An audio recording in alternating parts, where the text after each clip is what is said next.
আমি যে আপনাদেরকে শীটটা দিয়েছিলাম ইন্টারেস্ট রেট রিস্ক ম্যানেজমেন্টের, আপনারা কি ওটা সলভ করেছিলেন? এনিওয়ান? জি ভাইয়া। আচ্ছা, সলভ করার পর কোনো প্রবলেম হয়েছে নাকি এখন ওখানে যে অঙ্কগুলা দিয়েছে ওগুলা সব পেরেছেন?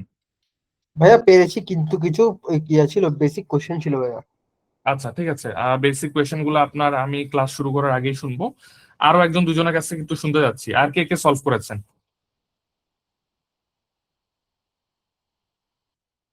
এনিওয়ান? আচ্ছা দেখি একটু জিজ্ঞেস করি। জি ভাইয়া। অলিউল ভাই আচ্ছা, জ্যোতি আপু আপনি সলভ করেছেন? জি ভাইয়া, সলভ করছি, মোটামুটি বুঝতে পেরেছি। আচ্ছা এক্সেলেন্ট এক্সেলেন্ট। অলিউল ভাই সলভ করেছেন?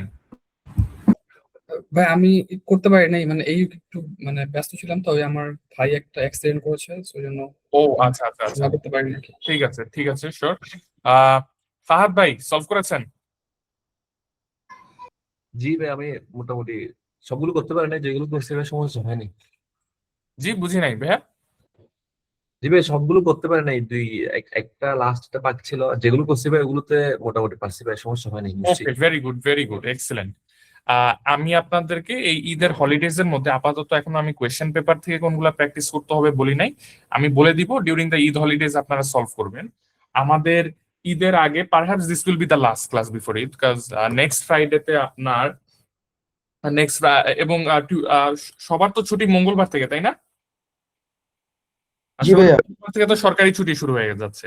জি। আচ্ছা কোম্পানিতে বৃহস্পতিবার পর্যন্ত অফিস করাবে। জি কিছু কিছু প্রাইভেট কোম্পানিতে বৃহস্পতিবার পর্যন্ত অফিস করাবে। আচ্ছা আচ্ছা বুঝতে পেরেছি। ওকে অসুবিধা নেই, আমরা ডিউরিং দ্য ঈদ হলিডেজ আমরা ক্লাস করব না, আমরা একেবারে ঈদ হলিডেজ এর পরে আবার উইল হ্যাভ আওয়ার ক্লাস, এবং সেটা হবে আমাদের concluding class on chapter number 9 and 10। আজকে আমরা মূলত চ্যাপ্টার নাম্বার 10 নিয়ে আলোচনা করব। আচ্ছা আহ দেখি কেউ কিছু কিছু বলতে যাচ্ছেন আর? Any problem with chapter number 9? হ্যাঁ তাহলে ওই নয়ন ভাই আপনি আপনার কোয়েশ্চেন গুলো করেন, কোথায় সমস্যা ফেস করেছেন। ভাইয়া 6 নাম্বার ম্যাথ যেটা আছে, জি আমরা তো ওই শিখেছিলাম যে যে যদি আমাদের ফিউচার মার্কেটে আমি একটা লোন বড় করতেছি 6 মাসের জন্য, কিন্তু আমাকে ফিউচার মার্কেটে দিচ্ছে 3 মাসের জন্য, সেক্ষেত্রে আমি কন্ট্রাক্ট সাইজটা ডাবল করে ফেলবো, তাই তো? জি জি রাইট রাইট। 6 নাম্বার ম্যাথের মধ্যে আমরা যদি দেখি, ওখানে invest in 20 million for 3 months period commencing at the end of December, আর ফিউচার মার্কেটও 3 month December currency interest rate future trading এর 3.3375% বলেছে। তো এক্ষেত্রে আমরা কিন্তু কন্ট্রাক্ট সাইজটা ডাবল করেছি, কিন্তু কোনো কিছুতেই গুণ দিইনি। এটা কি আমার ছিল না বলে তাই? একটা কেন মিনিট আমি করেছি? কোয়েশ্চেনটা ওপেন করছি, আর আমি যাচ্ছি ওখানে। Okay recording has started. So এটা কোনটা, এটা নাকি প্লুটোক্র্যাট লিমিটেড? এটা interest rate future and option. এটা মানে আমি আমার স্ক্রিন দেখতে পাচ্ছেন আপনি? হ্যাঁ দেখতে পাচ্ছি। এটা না ভাইয়া, এটা না। এটা না, এর পরেরটা এটা। জি ভাইয়া, জি জি। আচ্ছা সো এখানে কি বলেছে, ফিউচারের পোর্শনে আপনার ডিফিকাল্টি হচ্ছে, এখানে কি বলছে 24 or 3 month পিরিয়ড। আচ্ছা 3 মাসের জন্য সে ইনভেস্ট করতে যাচ্ছে। আর এখানে যদি আমি ফিউচার গুলা কি বলা আছে, ফিউচারের ব্যাপারে ইনফরমেশন যেটা দেওয়া আছে 3 month December interest rate futures. So এখানে কি করবেন ভাইয়া, মানে আপনার কোয়েশ্চেনটা কি? এখানে তো বলেছে আপনার ইনভেস্টমেন্ট পিরিয়ড কত, 3 মাস, আর আপনি এখানে এখানে জি ফিউচার ভাইয়া, গুলো কত, 3 মাসের ফিউচার। 3 মাস, তো এই দুটা তিন তো মাসের অ্যালাইন ফিউচার। হয়েছে। জি অ্যালাইন হচ্ছে। এক্ষেত্রে এক্ষেত্রে তো কন্ট্রাক্ট প্রাইসটা যে আমরা ডাবল করেছি, ওখানে আমরা তো এর আগের ম্যাচ যেগুলো করেছি ওখানে 6/3 দিয়ে গুণ করেছিলাম। ওটা জি আমার ফিউচার মার্কেট, আমার বরোয়িং মান ছিল 6 মাস, ফিউচার ছিল 3 মাস, এই কারণেই তো করেছি, তাই না? জি জি রাইট রাইট এক্স্যাক্টলি। এখানে না করার কারণ হচ্ছে এটা অ্যালাইন হয়েছে, তাই তো? Yes exactly right right correct. জি ভাইয়া, আরেকটা বিষয় যেটা জানার ছিল, ওই আমরা যখন কন্ট্রাক্ট সাইজ করি, তখন আমরা এটা দিয়ে অ্যালাইন না করলে মাল্টিপ্লাই করি, কিন্তু যখন আমরা বড় করি, ইন্টারেস্টটা ক্যালকুলেশন করি, ঠিক আছে, তখন তো ভাইয়া আমরা শুধুমাত্র যে পিরিয়ডটা দিয়ে ফিউচারটাই বড় করেছি, ওটা দিয়েই তো মাল্টিপ্লাই হবে, তাই না? এক্স্যাক্টলি ফিউচার মার্কেটের যে হিসাব গেইন লস, সেটা ওই শুধুমাত্র ওই ফিউচার কয় মাসের কয়টা কন্ট্রাক্ট নিয়েছেন, ফিউচারের কন্ট্রাক্ট সাইজ কত, ওইটা নিয়ে কনসার্ন থাকবেন। সেখানে আপনি বড় করছেন কয় মাস, কত দিনের বড়োইংস, অ্যাকচুয়াল মার্কেটে কি হয় it does not matter. Future মার্কেটের হিসাব আলাদা হবে, ফিউচারের মতো হবে, ঠিক আছে? জি ভাইয়া। আরেকটা বিষয় হচ্ছে ভাইয়া, ইআইআর যখন আমরা ইন্টারেস্ট রেটটা যখন বের করব, তখন যা পার্সেন্টেজ, তখন যেটা দিয়ে মাল্টিপ্লাই করব, ওটা তো ভাইয়া আমাদের অ্যাকচুয়াল বরোইং টেনিওরটাই হবে, তাই না? ইয়েস এক্স্যাক্টলি, তখন অ্যাকচুয়াল বরোইং টেনিওরটাই হবে। জি ভাই, জি ভাই, এতটুকুই ভাই, ধন্যবাদ ভাই। Very good. ওকে, সো আজকে আমরা চলে যাব, will discuss about currency risk. হ্যাঁ, প্রথম কথা হলো যে কারেন্সি রিস্কটা, when we talk about chapter 10 and currency risk অথবা এক্সচেঞ্জ রেট রিস্ক, এই রিস্কটা আমাদের মূলত কখন আসে এটা আমাদের বুঝতে হবে। লেটস সে আমি একজন ইম্পোর্টার, ওকে? সো সবাই, আমি চাচ্ছি সবাই আপনারা আমার সাথে একটুখানি পার্টিসিপেট করবেন ইন দ্য ডিসকাশন। আমি যখন ইম্পোর্টার হই এবং আমি লেটস সে আমি একটা ইউএসএ থেকে আমি একটা মেশিনারি ইম্পোর্ট করে নিয়ে আসছি। সো ইউএসএ থেকে যখন মেশিনারি ইম্পোর্ট করে নিয়ে আসছি, তখন যে ইউএস যে ভেন্ডর আছে, লেটস সে আমি জেনারেল ইলেকট্রিক্স, জিই ইউএসএ থেকে আমি একটা পাওয়ার প্ল্যান্টের জন্য একটা টারবাইন কিনে নিয়ে আসতেছি এবং তাকে ওই ভেন্ডরকে আমার ডলারে পেমেন্ট করতে হবে। সো ডলারে যখন পেমেন্ট করতে চাই, তখন অ্যাকচুয়ালি যে মেকানিজমটা ভিতরে হয় সেটা হলো আমি ব্যাংকের কাছে যাচ্ছি, ব্যাংকের কাছে যে আমি বলতেছি ভাই আমার হাতে আছে টাকা, আমার হাতে আছে বাংলাদেশি টাকা, এবং আমি ব্যাংকের কাছে যে সেই বাংলাদেশি টাকাটা সেল করছি, বাংলাদেশি টাকাটা সেল করে ডলার বাই করছি, এবং সেই ডলারটা দিয়ে, যেই ডলারটা বাই করছি সেটা আমি ওই ইউএস ভেন্ডরকে দিয়ে দিচ্ছি। So this is actually the real transaction that goes on behind the scenes. যে আমি যখন কোনো পেমেন্ট করতে যাই ডলারে, আমার হাতে যেহেতু ডলার নাই, আমার হাতে আছে বাংলাদেশি টাকা, তাই আমি টাকাটাকে বিক্রি করে দেই, টাকাটাকে সেল করে ডলার কিনি ব্যাংক থেকে, এবং সেই ডলারটা আমি পরিশোধ করে দিই। সিমিলারলি আমি যখন এক্সপোর্ট করি, লেটস সে আমি গার্মেন্টস এক্সপোর্ট করছি, সো গার্মেন্টস যখন এক্সপোর্ট করা হয়, তখন আমি কিন্তু বাংলাদেশি টাকা পাচ্ছি না, আমি পাচ্ছি, আমাকে পেমেন্ট করছে কিসে বলেন তো? আমি কি বাংলাদেশি টাকা পাই নাকি আমাকে ডলারে পেমেন্ট করে? ডলারে পেমেন্ট করে। ডলারে পেমেন্ট করে। সো ডলারটা যখন আসে, তখন এই ডলারটা কি করে ফেলি, এই ডলারটা অ্যাজ এন এক্সপোর্টার আমি ব্যাংকের কাছে সেল করে দেই, ব্যাংকের কাছে ডলার সেল করে ব্যাংকের কাছ থেকে আমি টাকা কিনে নিচ্ছি, এবং সেই টাকাটাই আলটিমেটলি আমার ব্যাংক অ্যাকাউন্টে জমা হচ্ছে। তো এটা হলো একদম very basic discussion and basic mechanism of what goes on in foreign currency transaction. এখন as an importer and as an exporter, আমার সব থেকে বড় কনসার্ন হলো যে ইন্টারেস্ট রেটের ক্ষেত্রে কি দেখেছিলাম, আমার ইন্টারেস্ট রেটটা মুভমেন্ট হতে পারে। এক্সপোর্ট ইম্পোর্ট অথবা any sort of foreign currency ট্রানজাকশনের ক্ষেত্রে আমার রিস্কটা হলো যে আমার এক্সচেঞ্জ রেটটা যদি মুভমেন্ট করে। আমি আজকে লেটস সে এক্সপোর্ট করেছি ইউএসএ তে, আজকে এক্সপোর্ট করলাম, কিন্তু এই এক্সপোর্টের যেই কন্ট্রাক্ট আছে, এই কন্ট্রাক্টের টার্মস অনুযায়ী বা এলসি টার্মস অনুযায়ী আমি নেক্সট 3 মাস পরে টাকা পাবো। এখন এই 3 মাসের মধ্যে যদি এক্সচেঞ্জ রেট মুভমেন্ট হয়, ডলার এবং বিডিটির যে এক্সচেঞ্জ রেটটা আছে, সেই এক্সচেঞ্জ রেট মুভমেন্ট হলে সেটা আমার জন্য একটা ক্ষতিকর হতে পারে। সিমিলারলি আমি যদি একজন ইম্পোর্টার হই, যখন হই, নেক্সট 3 মাসের মধ্যে আমার পেমেন্ট করতে হবে এলসি টার্মস অনুযায়ী, এই 3 মাসের মধ্যে যদি once again exchange rate movement হয়, সেটা আমার জন্য একটা অ্যাডভার্স ইম্প্যাক্ট থাকবে। তাই এক্সচেঞ্জ রেট যে রিস্কটা আছে, এক্সচেঞ্জ রেট রিস্কটা কি, এক্সচেঞ্জ রেট রিস্ক হলো এই যে আমার এক্সচেঞ্জ রেটের যে ফ্লাকচুয়েশন হতে পারে, এই রিস্কটাকে মিটিগেট করার জন্য ওয়ান্স এগেন ডেরিভেটিভস মার্কেটে আমরা ফরওয়ার্ড, ফিউচার এবং অপশনস ইউজ করে থাকি। একদম ভেরি স্ট্রেট ফরওয়ার্ড কনসেপ্ট।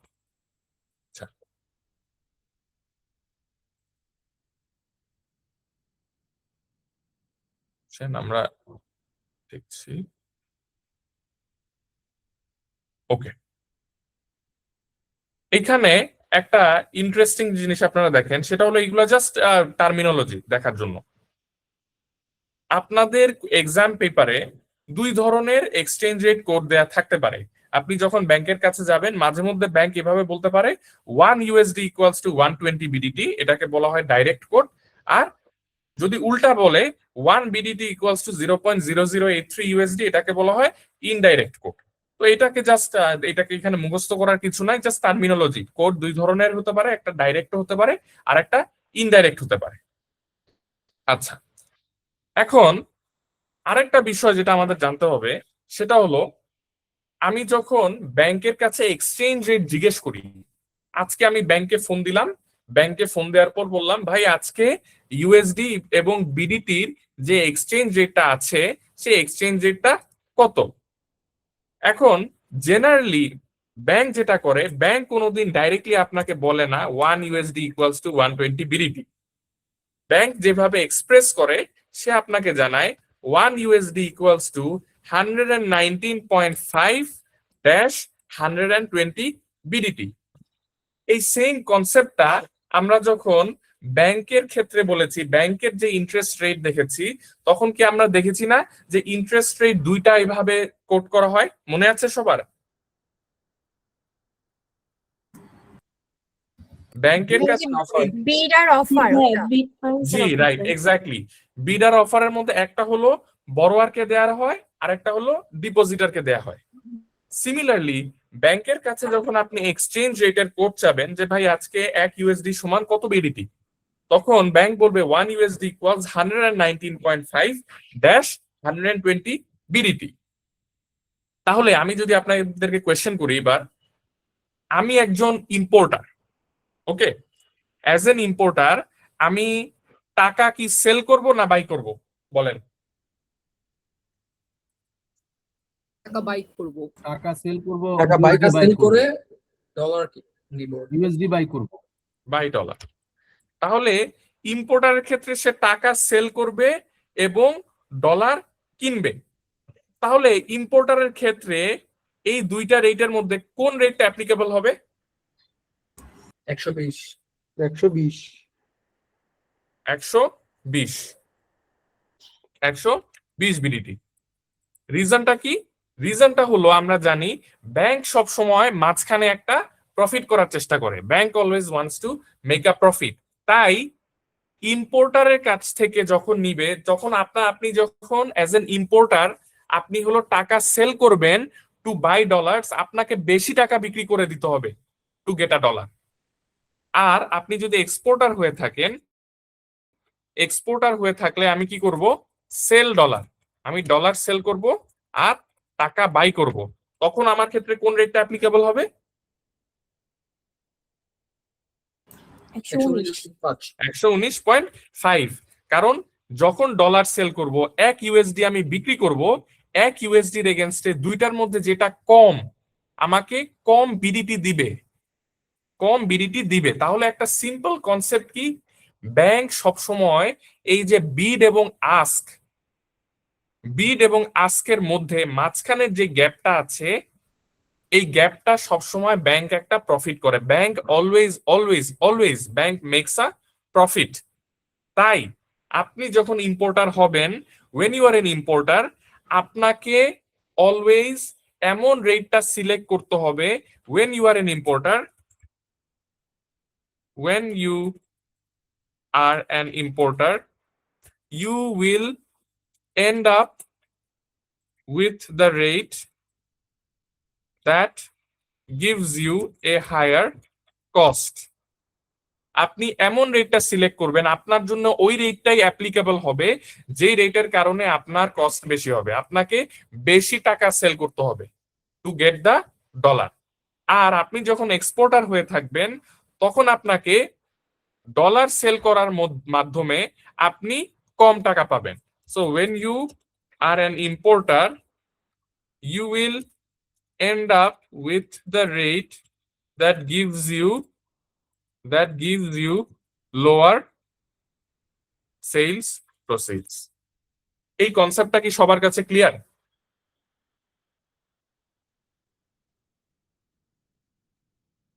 বলেন তো সবার কাছে ক্লিয়ার কিনা? জি ভাই, ক্লিয়ার। ক্লিয়ার। ওকে, ভেরি গুড। এখানে কারো কনফিউশন থাকলে অবশ্যই বলবেন, কারণ এই বাকি চ্যাপ্টার নাম্বার 10 আর কিচ্ছু বুঝবেন না। None of chapter 10 will make sense if you don't understand this. ভাইয়া আরেকবার কি বলা যাবে কষ্ট করে? আচ্ছা, আপনি আমার সাথে সাথে বলেন, আপনি যখন ইম্পোর্টার তখন আপনার টাকা সেল করতে হবে আর ডলার কিনতে হবে, তাই না? জি আচ্ছা, এবং আপনি তো জানেন ব্যাংক সবসময় একটা প্রফিট করার চেষ্টা করে, রাইট? জি ভাইয়া। তাহলে আপনি যখন টাকা সেল করবেন, আপনাকে $1 পাওয়ার জন্য, টু গেট $1, $1 পাওয়ার জন্য আপনাকে কি বেশি টাকাটা, আপনাকে কি 119 টাকা সেল করতে হবে নাকি 120 টাকা সেল করতে হবে আপনি যখন ইম্পোর্ট করতেছেন, বলেন তো? আমি তখন আমাকে 120 টাকা। 120 টাকা। ব্যাংক আপনার কাছ থেকে সবসময় বেশি নিয়ে নেওয়ার চেষ্টা করবে, এটাই তো কনসেপ্ট, তাই না? হ্যাঁ হ্যাঁ, কারণ ব্যাংক মাসে ওয়ান্টস টু কমিশন টেক থাকবে। More from you. আর জি। আপনি যখন এক্সপোর্টার হয়ে ডলার সেল করবেন হ্যাঁ। আর টাকা কিনবেন, ব্যাংক আপনাকে টাকাটা দিবে, ব্যাংক সবসময় কি চেষ্টা করবে, আপনাকে কম জিনিসটা দেওয়ার চেষ্টা করবে, আপনাকে দেওয়ার সময় কম দিবে, নিয়ে নেওয়ার সময় বেশি নিবে। ক্লিয়ার? জি জি জি ভাইয়া জি ভাইয়া। নিচের লাইনটাতে কি হয়, ইউ আর অ্যান ইম্পোর্টার হবে না এক্সপোর্টার হবে? Exporter sorry. জি জি। ওকে, আচ্ছা, এবার আরেকটা টার্মিনোলজি বলি। 1 USD ইকুয়ালস টু 119 BDT ছিল, আফটার 3 মান্থস এটা সামহাও হয়ে গেল 1 USD ইকুয়ালস 120 BDT। এগুলা শুধুমাত্র টার্মিনোলজি, বুঝছেন? আমি শুধু টার্মিনোলজি শিখাচ্ছি আমি আপনাদেরকে। ইন দিস কেস আমরা বলি দ্য ইউএসডি, হ্যাঁ আচ্ছা, এর আগে বলেন, এই যে 3 মাসের মধ্যে এক্সচেঞ্জ রেটটা মুভমেন্ট হলো এভাবে, এটার কারণে এখন ইউএসডির মান কি বেড়েছে না কমেছে? ইউজিএম বেড়েছে, বাড়ছে না? Value of USD has increased, so we say that USD has appreciated against টাকা। এটা একটা টার্মিনোলজি। যদি কেউ বলে ইউএসডি হ্যাজ অ্যাপ্রিসিয়েটেড, মানে ওই কারেন্সিটার ভ্যালু বেড়েছে টাকার এগেনস্টে। আর এই যে 1 USD ইকুয়ালস 119 BDT আর এখন হয়ে গেল 1 USD ইকুয়ালস 120 BDT, টাকার ভ্যালু কি হয়েছে, বেড়েছে না কমেছে? কমেছে। Value of BDT has decreased, so we say that BDT has, টার্মিনোলজিটা কি বলেন তো, কেউ জানেন? Depreciated. Has depreciated against USD. So একটা হলো কারেন্সি অ্যাপ্রিসিয়েশন আর একটা হলো কারেন্সির ডেপ্রিসিয়েশন। কারেন্সি অ্যাপ্রিসিয়েশন কখন বলি, সেই কারেন্সির ভ্যালুটা বাড়লে, আর কারেন্সির ডেপ্রিসিয়েশন বলি যখন সেই কারেন্সির ভ্যালুটা কমে যায়। এগুলো হলো আমাদের কিছু basic concept regarding exchange rates and currency codes. আমরা ইনডাইরেক্ট কোড, ডাইরেক্ট কোড শিখেছি, আমরা বিড আস্ক স্প্রেড বুঝেছি যে কখন কার জন্য কোন রেটটা অ্যাপ্লিকেবল, এবং অ্যাপ্রিসিয়েশন এবং ডেপ্রিসিয়েশন কি জিনিস সেটাও বুঝেছি। এবার আমরা আসি রিস্ক ম্যানেজমেন্টের ক্ষেত্রে, যে এখানে দেখলাম 119 থেকে 120 যে মুভমেন্ট হয়ে গেল। আচ্ছা, এইখানে আমাকে তাহলে আবার এই জায়গাটায় আসি আমরা। কারেন্সি যে 3 মাস পরে 119 থেকে 120 হয়ে গেল, এইটা কার জন্য favourable? Favourable to importer or favourable to exporter? কেউ বলতে পারবেন কার জন্য এটা ভালো হলো? এক্সপোর্টার। এক্সপোর্টার। এটা এক্সপোর্টার, যে এক্সপোর্টারের জন্য আপনার ফেভারেবল হয়ে গেল, বাট ইম্পোর্টারের জন্য জিনিসটা খারাপ হয়ে গেল। উল্টা দিক দিয়ে যদি বলি, এখন যদি আপনার 120 থেকে 115 চলে যায়, 120 থেকে 115 হয়ে গেলে সেটা ক্ষতিকর হলো এক্সপোর্টারের জন্য। কারণ সিম্পল লজিক, এক্সপোর্টারের ক্ষেত্রে আপনি যখন বিক্রি করেন, আজকে আমি একটা শার্ট বিক্রি করলাম ইউএসএ তে $10, এখন $10 যখন আমি বিক্রি করলাম, এই $10 তো ফিক্স হয়ে গেল আমার। 3 মাস পরে আমাকে যখন কাস্টমার টাকা আমাকে যখন পেমেন্ট করবে, সে তো আমাকে $10 দিবে, বাট ডলারটা যখন এখন যদি আপনার ডলারের এগেনস্টে কথা হলো আমি কত বিডিটি পাচ্ছি। যদি 120 হয় আগের থেকে এখন আমি বেশি বিডিটি পাচ্ছি, তাই এক্সপোর্টারের জন্য এটা ফেভারেবল, বাট ইম্পোর্টারের জন্য উল্টা, ইম্পোর্টারের জন্য সেটা ডিসঅ্যাডভান্টেজিয়াস অথবা unfavourable. So given this scenario এখন আমরা দেখবো যে এই রিস্কটা কিভাবে ম্যানেজ করবো। যে আমি একজন ইম্পোর্টার, হঠাৎ করে 3 মাস পরে আমার এখন এক্সচেঞ্জ রেট হয়ে গেল 120। অথবা আমরা যেটা দেখেছি যে আমাদের ইকোনমিতেও কিন্তু in the last few years we have seen this, যে বিডিটির ভ্যালুটা কনস্ট্যান্টলি কিন্তু বিডিটির ভ্যালুটা ডেপ্রিসিয়েট হচ্ছিল এগেইনস্ট দ্য ইউএসডি, তাই না? এটা তো আপনারা জানেন। হ্যালো, জি ভাইয়া।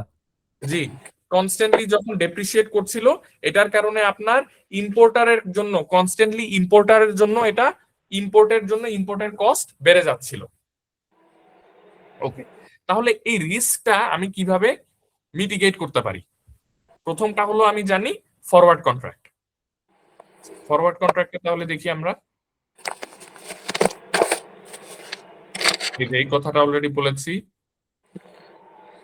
দেখেন, the key point is that the bank will always take the gain of the spread. So when deciding which rate to use, always use the rate which will result in more payment being made and less amount being received.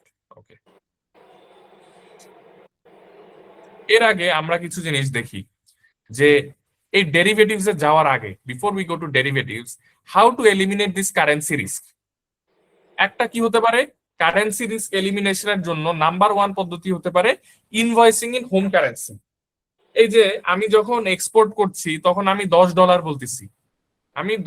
বলতেছি, but $10 না বলে যদি আমি ডলারে fix না করে আমি যদি টাকাতে ফিক্স করে দিতাম, আমি তাকে বলতাম ভাই তুমি আমাকে 15,000 টাকা দিবা, তাহলে 15,000 টাকা যদি বলতাম আমি ভেন্ডরকে, তাহলে কি অ্যাজ এন এক্সপোর্টার আমার কি কোনো কারেন্সি রিস্ক আর থাকতো? নো। আমি যদি হোম কারেন্সিতে ইনভয়েস করে দিই আর কোনো এক্সচেঞ্জ রেট মুভমেন্ট আমার কাছে ম্যাটার করে না, বাট ইন রিয়ালিটি এটা করা কখনো সম্ভব না, কারণ ওয়ার্ল্ডের যে ট্রেড এগুলা খুবই কমন কারেন্সিতে এগুলা হয়, ইউজুয়ালি ইন ডলারসে হয় অথবা ইউরোতে হয়। আচ্ছা, আরেকটা কি হতে পারে, setting up foreign currency bank accounts. তাহলে এটা কিভাবে? ধরেন বিভিন্ন গার্মেন্টস আমাদের দেশে, তারা যে এক্সপোর্ট করে এবং এক্সপোর্টের এগেনস্টে যে ডলারটা পায়, আমরা কি দেখেছি, ডলার পাওয়ার পরে আমি অ্যাজ আ কোম্পানি সেই ডলারটা ব্যাংকের কাছে সেল করে দিচ্ছি, সেল করে তার এগেনস্টে টাকা নিচ্ছি। জি বলেন। একটু এই যে প্রথম যেটা ইনভয়েসিং যেটা, হ্যাঁ, সেটা কি আসলে প্র্যাকটিক্যালি হয় কিনা? না, this is not practically possible. জি কারণ ওই যে বলেছি, জি। কারণ ওয়ার্ল্ডের যে ট্রেড হয়, ট্রেড আপনার ইউজুয়ালি কিসে হয়, আইদার ডলারে হয় অথবা ইউরোতে হয়। জি জি, ঠিক আছে। ওকে, তারপরে setting up foreign currency bank account, যেটা বলছিলাম যে আপনি অনেক গার্মেন্টস কি করে যে ঠিক আছে আমি ডলার পেয়েছি, সেই ডলারটাকে সেল করে বিডিটি কিনে আমার বিডিটি ব্যাংক অ্যাকাউন্টে ঢুকানোর দরকার নাই, আমি একটা ডলারের অ্যাকাউন্ট খুলে ফেলবো। অনেক গার্মেন্টস তারা কি করে, ডলারের অ্যাকাউন্ট থাকে। সো ডলারের অ্যাকাউন্ট যদি আমার থাকে, ডলারের অ্যাকাউন্ট থাকলে ইন দ্যাট কেস আমি যদি $10 পাই, $10 পেলে আমার ডলারের ব্যাংক অ্যাকাউন্টে ডাইরেক্ট $10 ঢুকে যায়। আমার আর $10 সেল করে তার এগেনস্টে বিডিটি কিনে সেটা আমার অ্যাকাউন্টে ঢুকানোর আর কোনো প্রয়োজন নাই। সে তার ইম্পোর্টও করে সেই ডলারে এবং এক্সপোর্টও করে সেই ডলার দিয়ে, এবং ওই পুরা জিনিসটা ডলার আকারেই আমার একটা ফরেন কারেন্সি ব্যাংক অ্যাকাউন্টে থাকে। যদি এরকম হয়, ইন দ্যাট কেস আমার আর কোনো কারেন্সি রিস্ক থাকছে না, বিকজ এই ডলারটাকে বিডিটিতে কনভার্সনের আর কোনো কোয়েশ্চেন আসতেছে না। Clear to everyone? Is it clear? এটা কি ভাইয়া যে যে যে কেউ চাইলে কি ডলার অ্যাকাউন্টে অ্যাকাউন্ট খুলতে পারে? না, খুলতে পারবে না। এখানে আমাদের বাংলাদেশে ফরেন এক্সচেঞ্জ রেগুলেশনস কিন্তু খুবই এখানে স্ট্রিক্ট আছে, এখানে সবাই চাইলে ডলারের অ্যাকাউন্ট খুলতে পারবে না।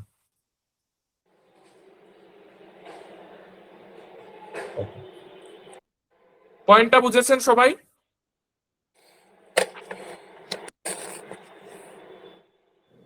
একটু রেসপন্ড করেন ভাই কাইন্ডলি সবাই। ওনারা চাইলে কি ডলার অ্যাকাউন্ট থেকে বিডিটিতে আবার পারচেজ করতে পারে?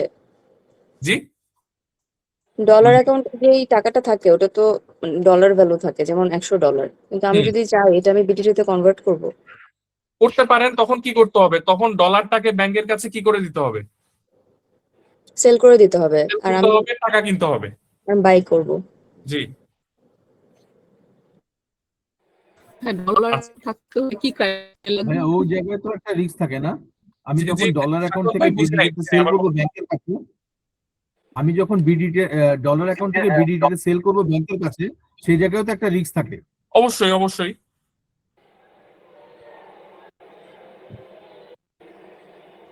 হ্যাঁ, আচ্ছা, ডলার অ্যাকাউন্ট থাকতে হলে কি ক্রাইটেরিয়া থাকে? ডলার অ্যাকাউন্টে কি ক্রাইটেরিয়া লাগে ওপেন করতে হলে ব্যাংকে? আমি right now I do not know all the points, but এটা মোস্টলি যারা আপনার এক্সপোর্ট করে তাদের ম্যাক্সিমাম আপনার যে ইনকাম আছে সেটা আপনার ডলারে আসতে হবে। এরকম ছাড়া আপনি যদি ধরেন আপনার কোম্পানিতে এক দুইটা ইম্পোর্ট করেন, আপনি মূলত ফরেন কারেন্সি বেসড ট্রানজাকশনস করেন না, আপনি হয়তোবা তাদের জন্য ডলার অ্যাকাউন্ট খুলতে পারবেন না। গার্মেন্টস ছাড়া আমি দেখি নাই, গার্মেন্টস ছাড়া 100% এক্সপোর্ট ওরিয়েন্টেড গার্মেন্টস অথবা ডিমড এক্সপোর্টার যারা আছে বাংলাদেশে, যারা অ্যাক্সেসরিজ সেল করে, এরা ছাড়া আমি দেখি নাই কারো ডলার অ্যাকাউন্ট থাকতে। আমি জানি না আপনারা কেউ দেখেছেন কিনা, আর কোন কোন আচ্ছা ভাই, ইন্ডাস্ট্রিতে ওই যে ডলার অ্যাকাউন্ট। বিভিন্ন এক্সপোর্টারদের কোম্পানিগুলোর দেখি যে মানে ডলার অ্যাকাউন্ট থাকে একটা, বা হয়তোবা ডুয়াল কারেন্সি যদি বলি আর কি। ওটা আমি খুব একটা দেখি না, আমি মূলত দুইটা সেক্টরে দেখেছি। একটা হলো আপনার আরএনজি তে দেখেছি এক, আর সেকেন্ডটা হলো আমি পাওয়ার প্ল্যান্ট সেক্টরে দেখেছি। পাওয়ার প্ল্যান্ট সেক্টরে তারা বিপিডিপির সাথে যেহেতু কন্ট্রাক্টটা হয় তখন এখানে অনেকগুলো ডলার ট্রানজাকশন হয়, তাই এই হিসাবে পাওয়ার জেনারেশন কোম্পানিদের দেখেছি ডলার অ্যাকাউন্ট থাকতে। এছাড়া আমি দেখি নাই আর অন্য কোনো ইন্ডাস্ট্রিতে। হ্যাঁ, মেডিসিন কোম্পানিতেও কিন্তু থাকে। আচ্ছা, তারা কি এগুলো এক্সপোর্ট করে? তাদেরকে অনেক পরিমাণ এক্সপোর্ট থাকে? I am not sure exactly. হ্যাঁ, এক্সপোর্ট থাকে, দেখি থাকে ভাই। আচ্ছা, আচ্ছা, আচ্ছা, ওকে, ঠিক আছে। আচ্ছা ভাই, আরেকটা বিষয় হলো যে অনেক হ্যাঁ, ক্ষেত্রে যেমন ইবিএল এর কিছু অ্যাকাউন্টের মানে কিছু প্রোডাক্ট আছে, ওরা ডুয়াল কারেন্সি অ্যাকাউন্ট অফার করে। অনেক জি, টুরিস্ট যারা বাইরে ঘুরতে যায় ওরা ওই ধরনের অ্যাকাউন্ট থেকে মানে এক্সপেন্ড করে আর কি। তো হুম। ওইটা কি ওই ডলার অ্যাকাউন্ট থেকে ডিফারেন্ট কিছু নাকি ওই একই টাইপের? আমি এক্স্যাক্টলি ওটার মেকানিজমটা কিভাবে কাজ করে ভাই এটার ব্যাপারে আমি শিওর না। আমি হ্যাঁ, আসলে ব্যাংকিং প্রোডাক্ট নিয়ে আমার ওটাই, খুব একটা বেশি আইডিয়া নেই।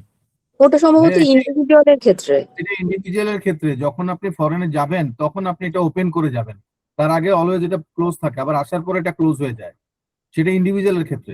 ওইটা আচ্ছা, জাস্ট ক্রেডিট কার্ড বা ডেবিট কার্ডে এই ফ্যাসিলিটিসটা ইন্ডিভিজুয়ালি দেওয়া হয় আর কি, আচ্ছা, আচ্ছা, আর কোম্পানির ক্ষেত্রে ডিফারেন্ট কেস। ওকে, ঠিক আছে। আচ্ছা, আরেকটা কি জিনিস, number 3, how to eliminate currency risk. আরেকটা হলো netting of with the same party. আচ্ছা, নেটিং অফ কিভাবে হয়?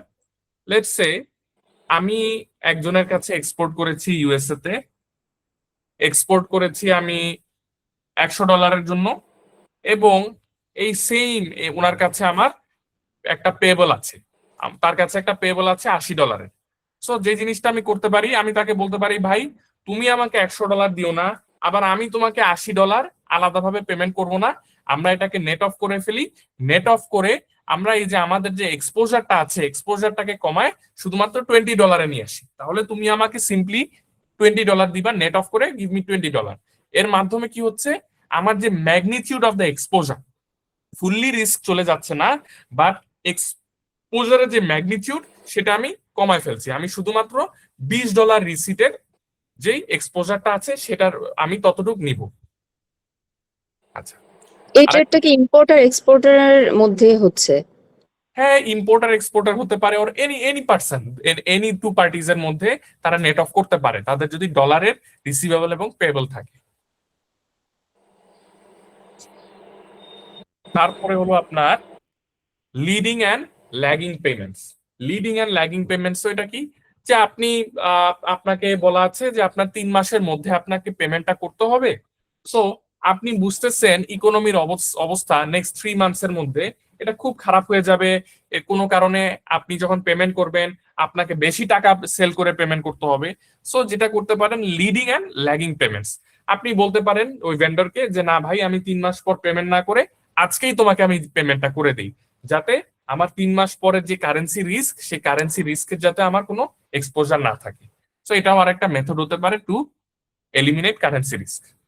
আর ফাইনালি যে মেথডটা সেটা হলো আমাদের হেজিং, যেটা নিয়ে আমরা মূলত আলোচনা করব। বাট আমাদের এই প্রত্যেকটা পয়েন্ট এগুলো আমাদের জানা থাকতে হবে, বিকজ এগুলা থেকে থিওরিটিক্যাল কোয়েশ্চেন অন্তত প্রত্যেক এক সেশন পরপরই কনস্ট্যান্টলি এগুলা থেকে কোয়েশ্চেন আসতেছে, যে হেজিং বাদে what other methods can a company use to eliminate it's currency risk.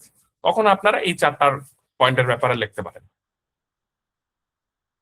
ওকে, আচ্ছা, ফরওয়ার্ড কন্ট্রাক্ট নিয়ে প্রথমে আলোচনা করি। You need to pay $100 in 2 months time, so you enter into a forward contract to fix the rate. দেখেন আমার spot rate আজকের rate হলো 1.95 আর bank আমাকে ফরওয়ার্ড কন্ট্রাক্ট দিয়েছে 1.9450। আনলাইক আদার ফরওয়ার্ড কন্ট্রাক্ট যেটা আমরা দেখেছি কমোডিটির ক্ষেত্রে, ইন্টারেস্ট রেটের ক্ষেত্রে, currency forward contract is so simple. Currency forward contract একদম স্ট্রেট ফরওয়ার্ড। ইন্টারেস্ট রেটের ক্ষেত্রে আমরা মনে আছে আপনাদের যে আমরা দুই ধরনের ট্রানজাকশন দেখেছি, একটা হলো অ্যাকচুয়াল লোন মার্কেটে বা বরোয়িং এর ক্ষেত্রে ইন্টারেস্ট রেট, আর আরেকটা আমরা দেখেছি যে এফআরএ যে ব্যাংকের সাথে করেছি সেই ব্যাংকের সাথে আলাদা একটা সেটেলমেন্ট হয়। এটা কি আপনাদের মনে আছে? জি জি ভাইয়া। Okay, but in the case of currency forward contract এটা এভাবে হয় না। এটার মেকানিজমটা কি?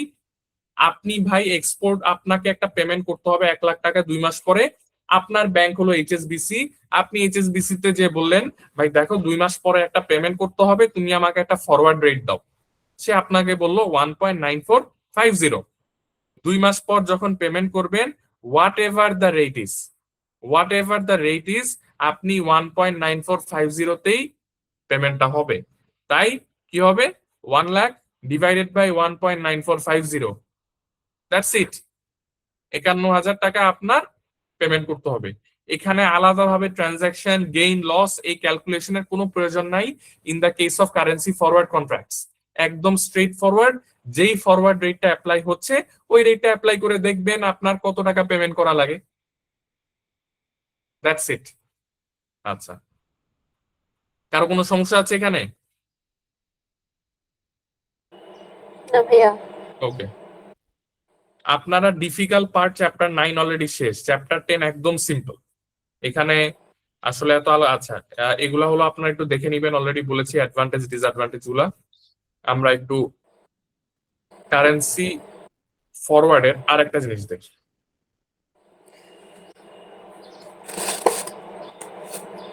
মিনিট দেখি আমাদের কভারেজ কি কি আছে।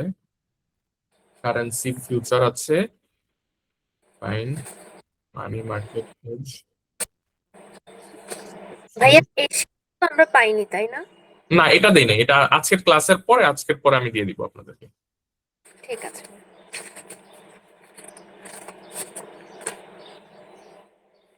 আমি আজকে হয়তো বা আমি আজকের ক্লাসটা একটু, যেহেতু আমাদের 5th আরেকটা ক্লাস এমনিতেও থাকবে, আজকের ক্লাসটা আমি একটুখানি শর্ট করব, বিকজ আমি গতকালকে থেকে এক্সট্রিমলি সোর থ্রোট থেকে সাফার করছি, সো কথা বলাটা একটু ডিফিকাল্ট আমার জন্য।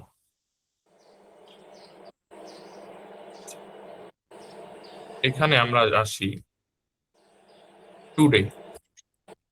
টুডে আমার রেট হলো 1 USD ইকুয়ালস টু 119.5 120। এই রেটটা আমাকে বিডিটি দেয়া আছে টুডে।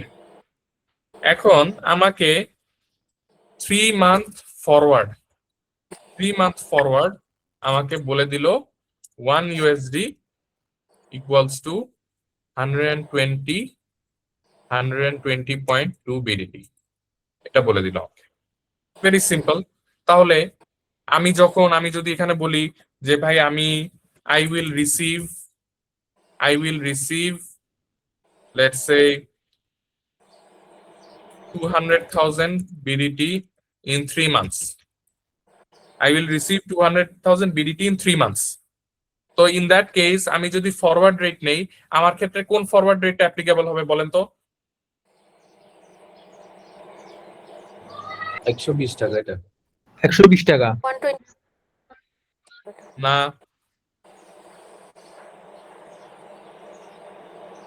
আমার Simple dollar concept করলে ছিল। dollar sell করলে যখন রিসিভ করব, when I receive, আমি কোন রেটটা নিব, যেই রেটে আমার রিসিট কত হবে, বেশি হবে 120.2 120.2 3 মান্থ যেই পরে রেটে, দেখেন আমি এই জন্য এই কোয়েশ্চেনটা এইভাবে করছি যাতে আপনারা একটু কনফিউজড হয়ে যান। আমি ইচ্ছা করে করছি, উল্টা করে দিছি। আপনি ইউ আর ইন ইউএসএ, ধরলাম আপনি ইউএসএ, আপনি বিডিটি পাচ্ছেন, বিডিটি পেয়ে এটাকে এখন ইউএসডি নিবেন। যখন রিসিভ করবেন, রিসিভ করার সময় you will always select the rate that gives you less receipts. ঠিক আছে? তাহলে আপনি 2 লাখ বিডিটি পাবেন, এটাকে আপনি ইউএসডি তে কনভার্সন করে নিয়ে আসবেন। তার মানে 2 লাখকে আপনি এইটা দিয়ে একটা ভাগ করবেন। ভাগ করার সময় আপনি এমন একটা রেট সিলেক্ট করবেন যেই রেটের মাধ্যমে আপনার রিসিট, ইউএসডি তে রিসিটটা কম হবে। এটা কি ক্লিয়ার সবার কাছে? Is it clear to everyone? ভাইয়া বুঝি নাই। ভাই আমি বিডিটি সেল করবে, বিডিটি রিসিভ করব, ইউএসডি টা সেল করব, ঠিক না? না না না না, দেখেন দেখেন, I আমি receive 2 লাখ আবার BDT আমি জানি এখানে প্যাচ লাগান আপনারা, কারণ আপনাদের বইয়ে এবং বিভিন্ন জায়গায় এগুলা খুব মুখস্থ মার্কা কথা বলা থাকে। আমি একটা সিম্পল রুল আপনাকে শিখাচ্ছি, সিম্পল রুলটা শিখাই, তারপরে আমি লজিক বলি। যখন আপনি পাবেন কোনো কিছু, আপনি যখন পাবেন তখন কমটা পাবেন, যখন পেমেন্ট করবেন তখন বেশিটা পেমেন্ট করবেন। এতটুকু কি বুঝতে পারছেন? এতটুকু লজিক মনে থাকবে? হুম। কেন? কারণ ব্যাংক সব সময় প্রফিট করে, তাই দেওয়ার সময় কম দিবে আপনারে, আর আপনার আপনি যখন পেমেন্ট করবেন তখন আপনি বেশি দিবেন। ইন দিস কেস আপনি 2 লাখ টাকা পাবেন, টাকা পাওয়ার সাথে সাথে টাকা সেল করবেন, ডলার কিনবেন, টাকা সেল করবেন, ডলার কিনবেন। তাই টাকা যখন সেল করবেন আপনার 120.2 বেশি টাকা সেল করা লাগছে টু গেট আ ইউএসডি। এটা হলো কঠিন লজিক একদম, কিন্তু এক্সাম হলে যে আপনার এত লম্বা লজিক এগুলো অ্যাপ্লাই করার সময় নাই। এই জন্য আমি আপনাকে একটা শর্টকাট মেথড কি বলেছি, শর্টকাট মেথড হলো ভাই যখন পাবেন রিসিভ করার সময় কম পাবেন, পেমেন্ট করার সময় বেশি দিবেন। এটা কি সবার কাছে ক্লিয়ার? আমাকে বলেন তো, নাকি কারো কনফিউশন আছে এখানে স্টিল? জি জি, এটা ক্লিয়ার ভাই। জি ক্লিয়ার ভাই। ঠিক আছে, দেখেন বইয়ের কোনো মুখস্থ কথা কিচ্ছু দেখা লাগবে না। বইয়ে আপনাদের চ্যাপ্টার নাম্বার 10 এ বিভিন্ন ধরনের এখানে এক্সপ্লেনেশন এত কিছু দেয়া, আমি আপনাদেরকে এক্সপ্লেনেশন বলে দিয়েছি। এখন এত এক্সপ্লেনেশন মাথায় নিয়ে এক্সাম হলে যাওয়া দরকার নাই, শুধু এতটুকু মাথায় নিয়ে এক্সাম হলে যান, পাওয়ার সময় কম পাবো, দেওয়ার সময় বেশি দিব, শেষ। আচ্ছা, জেনারেলি ইন ইউর এক্সামস এইভাবে আপনাকে ডাইরেক্টলি 3 মান্থ ফরওয়ার্ডটা দিয়ে দেয় না। যেটা এক্সামিনার করে, এক্সামিনার অলওয়েজ আপনাকে বলে দেয় 3 মান্থ ফরওয়ার্ডটা। আচ্ছা আমি দেখাই কিভাবে বলে দেয়। এক্সামিনার এইভাবে বলে যে 3 মান্থ ফরওয়ার্ড হলো, let's say UA1 USD 0.4 0.6 premium slash discount.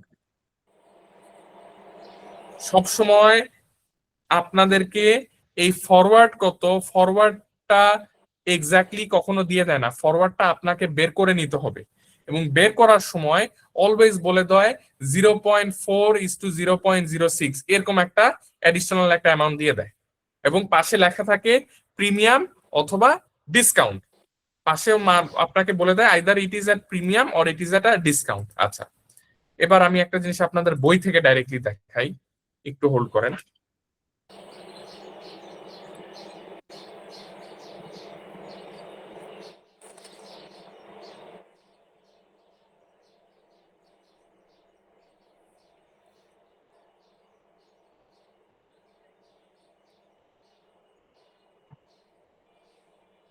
একটু হোল্ড করেন কাইন্ডলি, আমি একটু ওপেন করছি।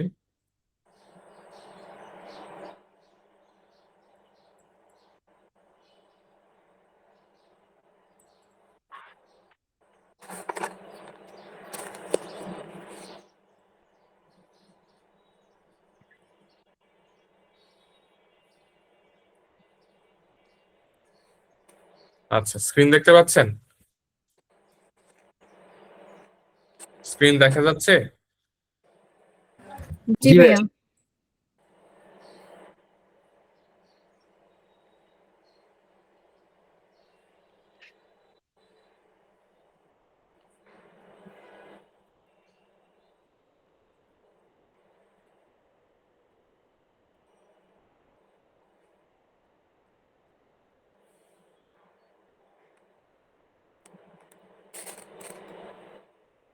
ওকে, এই যে এখানে আপনাদেরকে একটা জিনিস বলা থাকে, দেখেন স্পট রেট দেয়া আছে, স্পট রেট দেয়া আছে 1 ইউএসডি, এখানে ইউএস ডলার সমান সমান এখানে কত 1.55, এটা আমি জানি না, maybe this is a BDT or something, এটা অন্য একটা কারেন্সি। 1.55 is to 1.5610, এবং ফরওয়ার্ড রেটের জন্য বলা আছে 1 মান্থ ফরওয়ার্ড, মানে 1 মাস পরের ফরওয়ার্ড রেট এটা, আর 3 মাস পরের ফরওয়ার্ড রেট হলো এই একটা অ্যাডজাস্টমেন্ট দিতে হবে। এবং বলা আছে এখানে ডিসকাউন্ট, এখানে লেখা আছে প্রিমিয়াম। তো আপনাদের বইয়ে আপনাদেরকে একটা কথা বলা আছে, a discount is added to the spot rate and premium is subtracted from the spot rate. তার মানে কিভাবে বের করতেছে, স্পট রেট হলো 1.55 is to 1.561, আর 1 মান্থ ফরওয়ার্ড আছে এটা কিসে, ডিসকাউন্টে, রাইট? ডিসকাউন্ট হলে কি করে বলেন তো, যোগ। Added to the spot rate, এই জন্য আপনাদের কি করলো 1.55 এর সাথে এটা যোগ করলো, 1.55 এর সাথে এটা যোগ করে দিল, আর 1.56 এর সাথে এই যে এটা যোগ করে দিল, obtained by adding the discount to the spot। আর 3 মান্থেরটা কিভাবে করলো, 3 মান্থেরটা আছে লেখা প্রিমিয়াম, প্রিমিয়াম ইজ সাবট্রাক্টেড, তাই প্রিমিয়ামটাকে 1.55 থেকে 0.022 দেখছেন বাদ দিচ্ছে, আর এটা এখানে বাদ দিয়েছে, obtained by deducting premium from the spot। তাহলে আপনাদের বইতে মূলত বলেছে যে এক্সাম হলে যদি কোনোদিন দেখেন ডিসকাউন্ট লেখা হলে always you have to add, আর প্রিমিয়াম হলে সাবট্রাক্ট, এই কথাটা বলা আছে।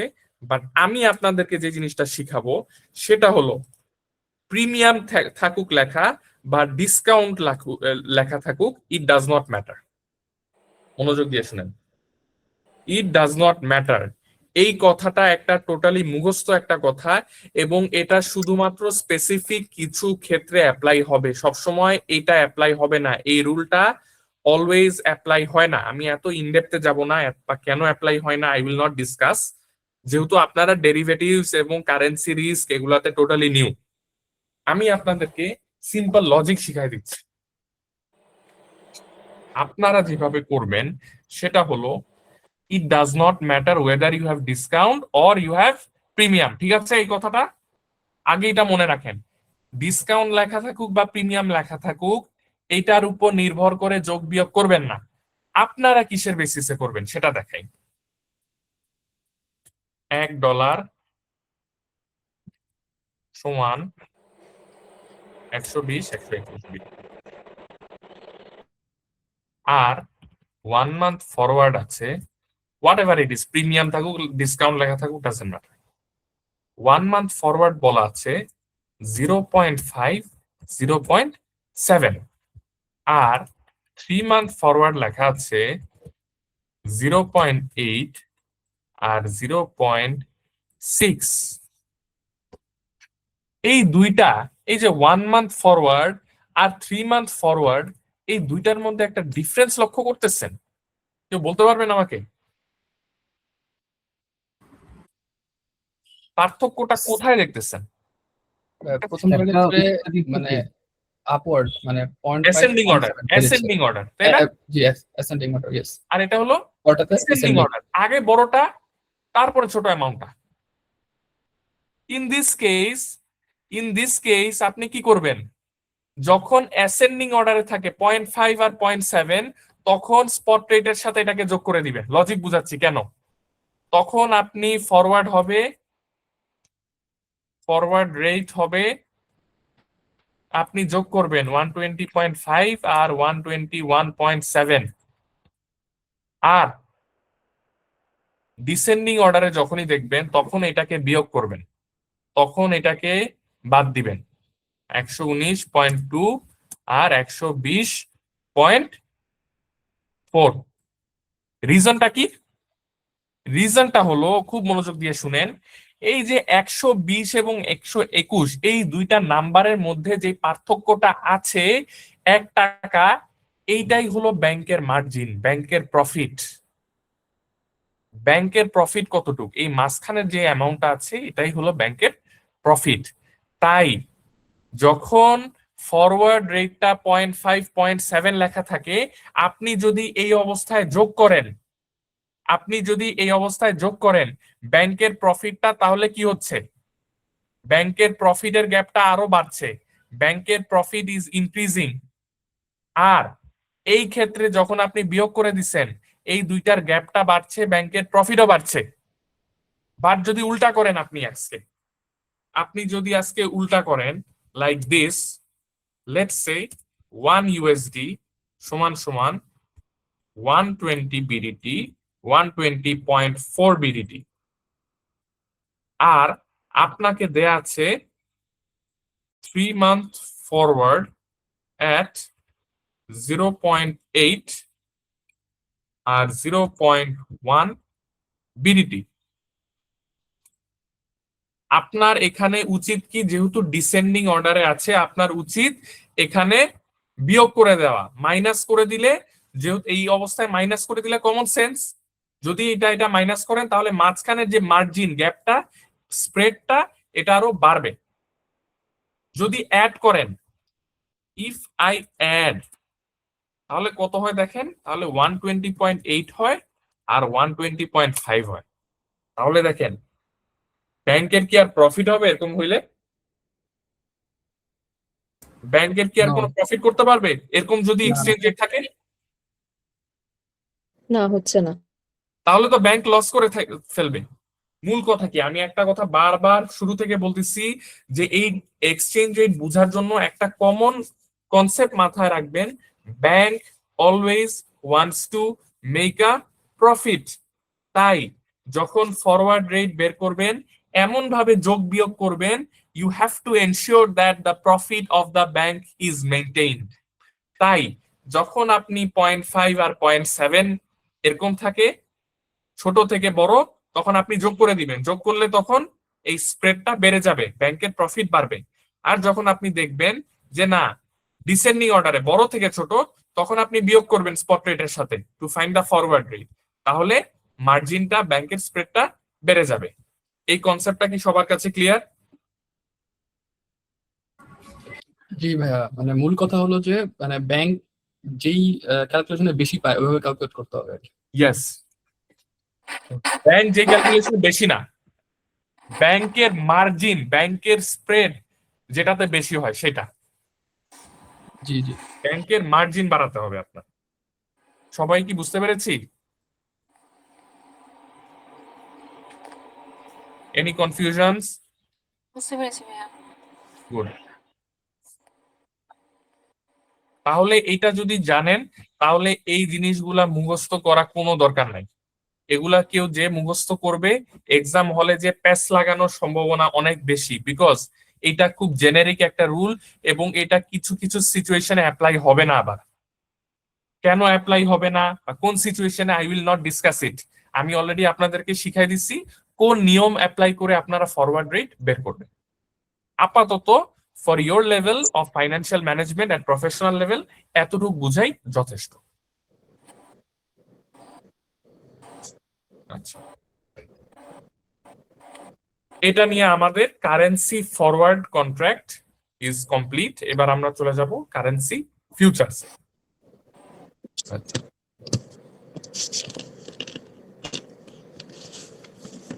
এই ইউএস এক্সপোর্টার, কারেন্সি ফিউচারটা বাকি আছে আমাদের, 1 মিনিট।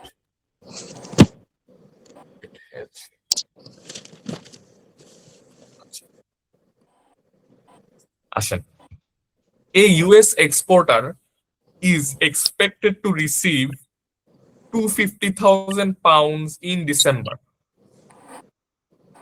যখনই কারেন্সির অঙ্কতে আপনাকে এইভাবে বলে দিবে, আপনার first thing you have to do is question পেপারে কোয়েশ্চেনের পাশে ছোট্ট করে আপনি লিখে রাখবেন আপনার কি কাজ করা লাগবে। এখানে বলছে ইউএস এক্সপোর্টার, আপনি ভাই ইউএসএ তে আছেন, আপনি পাউন্ডস পাবেন থ্রু এক্সপোর্ট, তার মানে আপনার কাজ কি সেল পাউন্ডস বাই ডলার। এই কথাটা এক্সামে লিখে দিবে না, কিন্তু আপনি এক্সাম স্ক্রিপ্টের পাশে ছোট্ট করে এই কথাটা লিখে ফেলবেন। First thing you do in the exam, you have to write what you will do with the currencies. You will sell the pounds and you will buy the dollar. Okay. It is currently August. The spot rate now is 1.85. The quote for December futures is 1.85. এটা একটুখানি ভুল আছে, এটা এখানে 1.86 হওয়ার কথা। The US exporter uses futures to hedge its currency risk. Contract size is 62,500 pounds. এগুলো একটু মনোযোগ দিয়ে শুনেন। This is a new type of maths that we will do. আচ্ছা, তাহলে আমি এখানে একদম ফ্রেশ করে করি। In 3 months, I will fill 250,000 pounds and buy dollars. এখন আমার রিস্ক আছে এই জন্য আমি ফিউচার মার্কেটে গেলাম। তাই আমি ফিউচার মার্কেটে ফোন দেওয়ার পরে আমাকে যে ব্রোকার আছে, ফিউচার মার্কেটের যে ব্রোকার আছে, সে আমাকে বলল ভাই এখন ফিউচার ট্রেড হচ্ছে কততে, কারেন্সি ফিউচার, কারেন্সি মার্কেটে যে ফিউচার আছে সেটা ট্রেড করছে এই, সেটার কোড হলো লেটস সে 1. এটাই ধরে নেই আমরা 1.85 ফিউচার কোড কত ডলার 1.85 পার পাউন্ড। ঠিক আছে, সো ফিউচার মার্কেটে যখন আমি যাই, first thing I do is, আমরা জানি এগুলা কিছু কমন জিনিস, যে we have to select the number of contracts. সে আমাকে বললো ভাই কয়টা কন্ট্রাক্ট নিবা, ফিউচারে কয়টা কন্ট্রাক্ট, হাউ মেনি কন্ট্রাক্টস। কন্ট্রাক্টের ক্যালকুলেশনটা আমি আপনাদেরকে শিখাই দিচ্ছি, সেটা কিভাবে করতে হবে। দেখেন, আমার রিস্কে আছে 250,000, কন্ট্রাক্টের সাইজ হলো 62,500। এখন আপনি যদি এরকম করেন 250,000 পাউন্ডস ডিভাইডেড বাই, যেটা আমরা ইন্টারেস্ট রেটের ক্ষেত্রে দেখেছি, আমরা টোটাল লোন অ্যামাউন্টকে ভাগ দিয়েছি by the contract size. But এই ক্ষেত্রে যদি 2,50,000 আপনি 62,000, আচ্ছা না এখানে হবে 62,500, একটু পরে দেখাচ্ছি, 62,500 পাউন্ডস, তাহলে পাউন্ডস আর পাউন্ডস কাটাকাটি, রাইট? এই পাউন্ডস আর পাউন্ডস কাটাকাটি, তাহলে এখানে কত থাকে, কয়টা কন্ট্রাক্ট থাকে? 62,000, চারটা, 4 কন্ট্রাক্টস। তাহলে আমি 4টা কন্ট্রাক্ট নিব। ওকে, এখন সে আমাকে বলবে আরেকটা কোয়েশ্চেন কি করে বলেন তো, ফিউচার কি করবেন, কি কোয়েশ্চেন করবে আমাকে?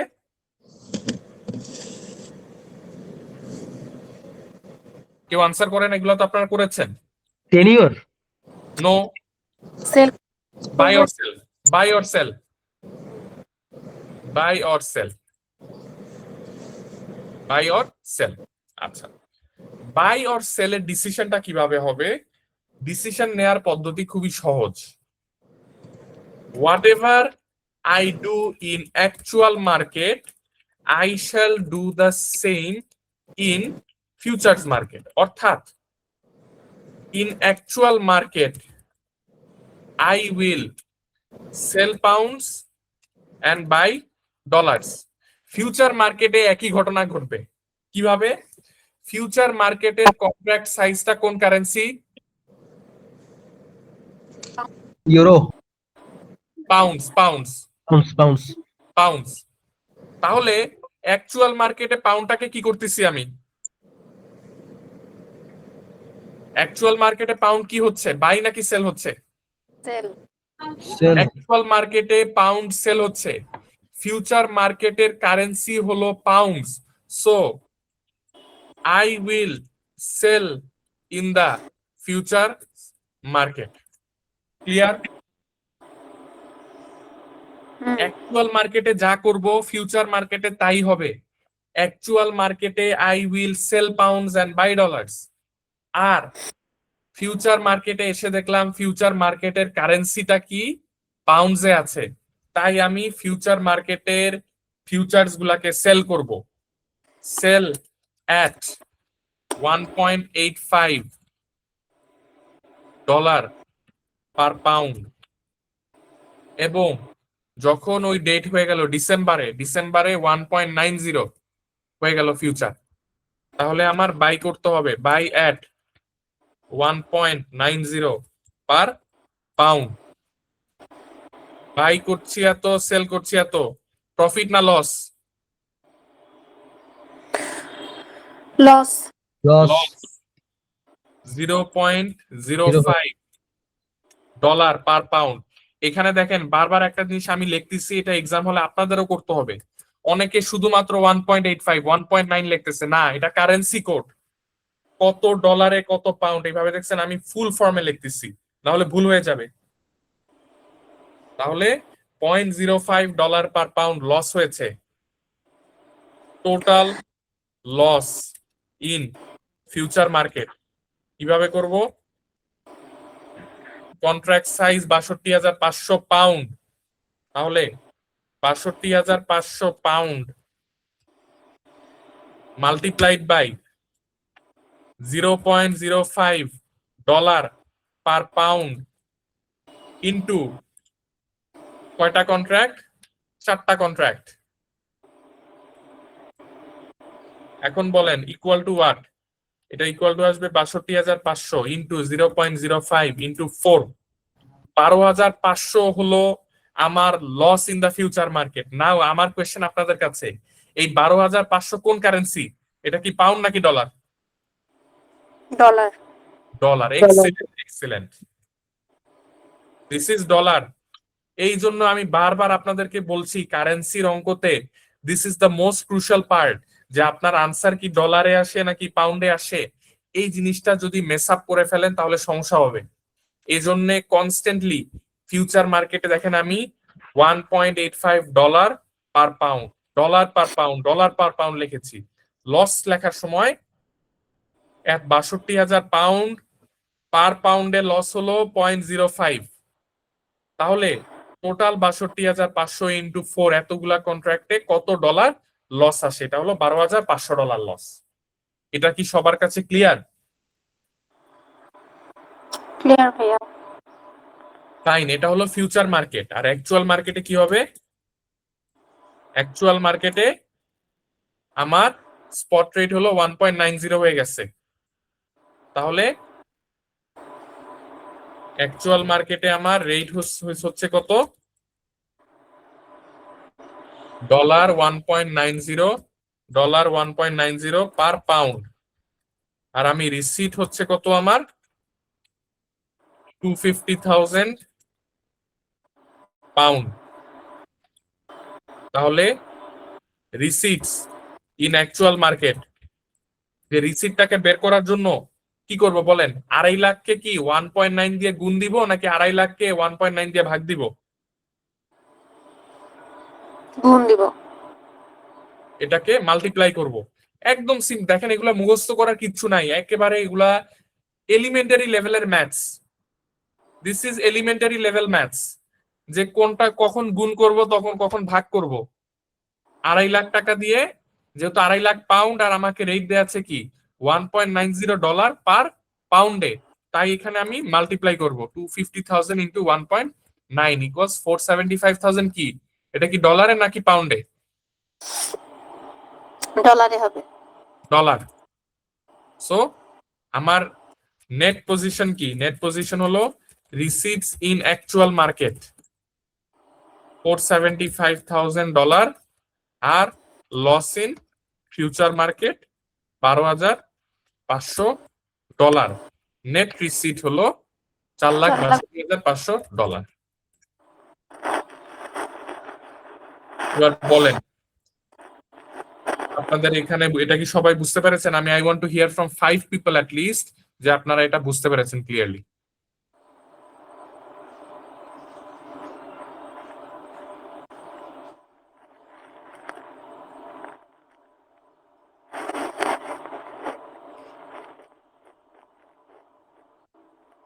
এবং যার যে কোয়েশ্চেন থাকবে সেটা বলবেন, কারণ এই ফিউচারটা একটু কমপ্লেক্স অফ কারেন্সির জন্য। ভাইয়া আমার একটা কোয়েশ্চেন ছিল, সেটা হচ্ছে এখানে কন্ট্রাক্ট সাইজ যেটা দেওয়া আছে ওটা পাউন্ডে দেওয়া আছে, এটা কি ডলারেও দেওয়া থাকতে পারে? হতে পারে, তখন আলোচনা করব। ঠিক আছে ভাইয়া। এটা বলেন তো, এটা কি বুঝতে পেরেছেন আপু? হ্যাঁ ভাইয়া, এটা ক্লিয়ার। আচ্ছা, একজন বলেছে clear. I need to here from 4 more people.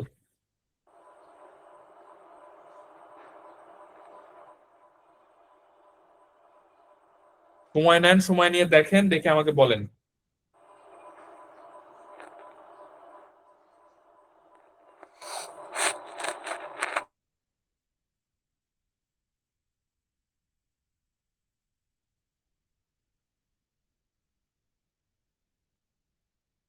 আমি ওয়েটিং।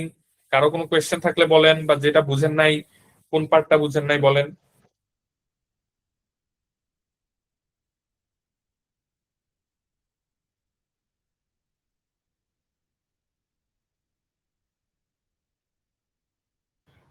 ভাইয়া বলেন। ভাইয়া ওখানে যে 12,500 ডলারটা আসছে, ওটা 62,500 পাউন্ড, আর পার পার পার ডলারে আমার 0.05%, 0.05 সেন্ট লস হয়েছে, ওই জন্য 12,500 ডলার। তো এটা কি এটাই বুঝাচ্ছে? মানে ভাইয়া বুঝি নাই। মানে 12,500 ডলার আসার পিছনে যেটা মানে বলতে চাচ্ছিলাম, আমার পার ইয়াতে লস হয়েছে 0.05 পাউন্ড, পার ডলারে 0.05 পাউন্ড লস হয়েছে, ঠিক না আছে? না, পার পাউন্ডে $0.05 লস হয়েছে। কন্ট্রাক্টের সাইজ হলো, এক একটা কন্ট্রাক্টের সাইজ হলো 62,500 পাউন্ড করে এক একটা কন্ট্রাক্ট, এবং আপনি নিয়েছেন 4টা কন্ট্রাক্ট। জি জি ফিউচার জি মার্কেটে 1 পাউন্ডে লস করেছেন এত, আর আপনি কন্ট্রাক্ট সাইজ হলো 62,000 পাউন্ড করে, তাহলে 62,500 গুণ 0.05, এরকম 4টা কন্ট্রাক্ট আছে। জি জি জি ওটা ওটা ভাই বুঝেছি। ভাই এখানে 2.5 লাখকে সরাসরি যদি লস দিয়ে গুণ করা হয়, ওভাবেও কি করা যায় না? এইভাবেই দেখাতে হবে? এভাবেই দেখাতে হবে, জাস্ট এভাবেই। কারণ কেন আপনি 2.5 লাখ কেন করতে পারবেন না? The reason is that 2.5 lakh তো ভাইয়া আপনার, this is in actual market. আমি বলতেছি ফিউচার মার্কেটের ঘটনা। ফিউচার মার্কেটে কন্ট্রাক্ট সাইজ, কন্ট্রাক্ট কোয়ান্টিটি, এগুলার উপরে নাম্বার অফ কন্ট্রাক্ট, এগুলা নিয়ে ফিউচার মার্কেট কনসার্ন। অ্যাকচুয়াল মার্কেটে কি হচ্ছে দ্যাট ইজ সেপারেট। আচ্ছা, যে কোয়েশ্চেন করতেছিলেন যে ভাই, আপনি কি আপনার আনসারটা পেয়েছেন? জি ভাইয়া, এটা ওই 12,500 ডলার আসার পিছনে কারণ আমার পার পাউন্ডে 0.05 ডলার লস হয়েছে, তাই এই কারণে এই জি জিনিসটা আসছে। জি জি, রাইট। জি জি, ওটা আমার একটু কনফিউশন লাগছিল, তো ওই জন্য জিজ্ঞেস করলাম ভাইয়া। ওকে, বাকিটা বুঝতে পেরেছেন আপনি? বাকি এখানে এই পুরাটুক। হ্যাঁ হ্যাঁ, ওটা বুঝেছি ভাইয়া। আচ্ছা, সেই এই পর্যন্ত 2 জন বুঝছে, আরো 3 জন শুনতে যাচ্ছি একটু।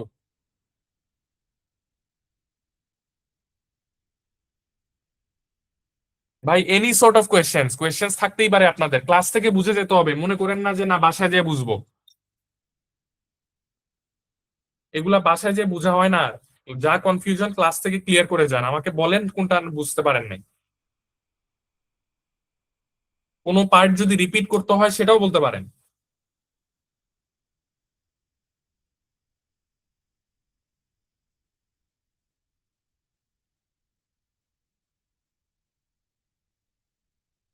দেখি এবার আমি একজন একজন করে একটু জিজ্ঞেস করি।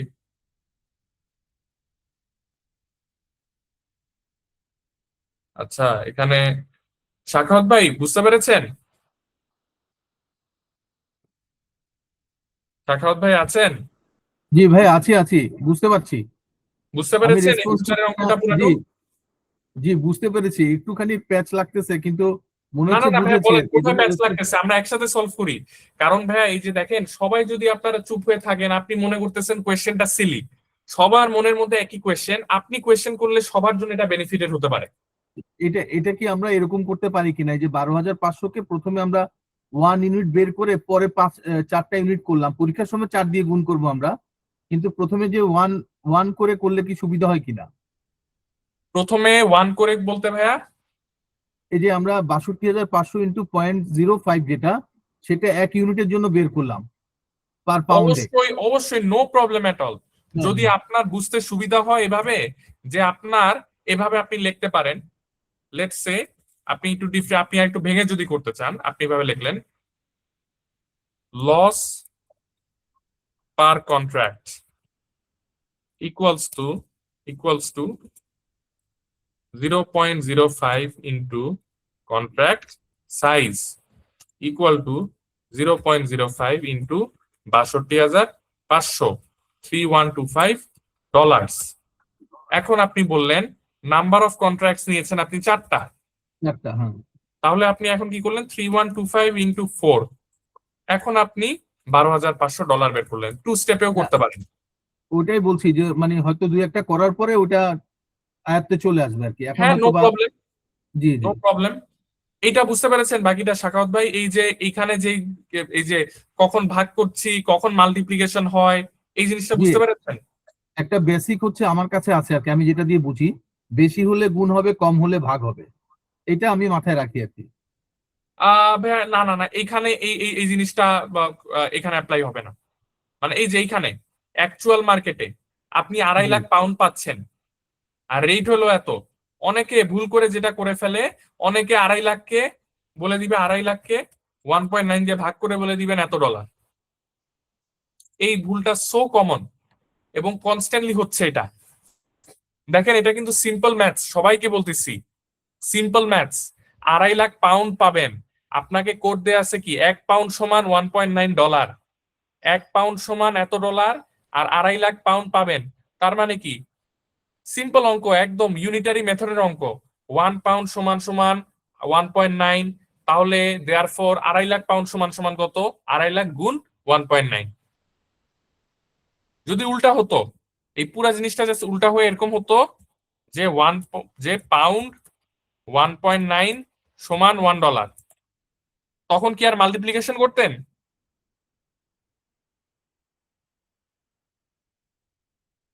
আমরা সরাসরি ঐকিক নিয়মে চলে গেলেও তো এটা আসবে।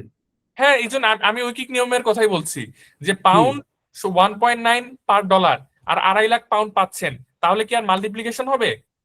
না, না, তখন ভাগ করে ডিভিশন দেওয়া হবে, কারণ তখন পাউন্ড আছে, ডলার থেকে Exactly, পাউন্ডে right, নিতে হচ্ছে। exactly, একদম ঐকিক নিয়মের অঙ্ক। কিন্তু ভাই দেখেন, এত সিম্পল জিনিস এক্সাম হলে যদি আপনি বলেন স্টুডেন্টরা কই ভুল করে, এই ভুলই করবে। এবং মার্কস যে হারায়, এই একটা কারণে প্রচুর মার্কস হারায়। এক্সামিনার এই মিস্টেক দেখলে সে আপনাকে এখানের অনেক মার্কস কেটে দিবে, কারণ from a professional level student এটা এক্সপেক্টেড না যে সে জানবে না কখন মাল্টিপ্লিকেশন হয়, কখন ডিভিশন হয়। এটা যদি প্রফেশনাল লেভেলের স্টুডেন্ট না জানে, দেন তারা প্রচুর মার্কস কাটে। এই জন্য আমি বলছি ভাই, মুখস্থ করবেন না কিছু।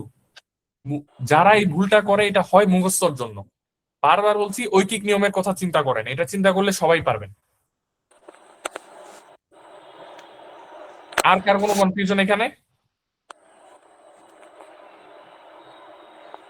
আমি একটু আবার একটু নাম ধরে ধরে জিজ্ঞেস করি, দেখি। অলিউল ভাই, বুঝতে পেরেছেন আপনি? জি ভাই, আপনি যে বুঝালেন আমি স্টেপ বাই স্টেপ বুঝেছি। আরেকবার করে দেখতে হবে যে মানে একা একা করলে আবার মানে মেস আপ করে ফেলি কিনা। আচ্ছা সো ফার গুড। আচ্ছা, সো ফার গুড। ফাহাদ ভাই, বুঝতে পেরেছেন? জি ভাই, আমি বুঝতে পারছি। ওকে, ঠিক আছে। এটা ছিল আমাদের তাহলে ফিউচারের অঙ্ক। আচ্ছা, এইবার এই একই অঙ্কটাকে একটুখানি টুইস্ট করব আমি আজকের যেহেতু আমি আরেকটা ক্লাস আলটিমেটলি নিব কারেন্সি রিস্কের উপরে, আমি এত বেশি আজকে আলোচনা করব না, রাদার আপনাদেরকে প্র্যাকটিস করার জন্য অনেক কিছু দিব। মানি মার্কেট হেজটা, আচ্ছা ফাইন, এটা একটু তাড়াতাড়ি দেখা দিতে হবে, দেখি কতটুকু কভার করতে হবে আমাদের।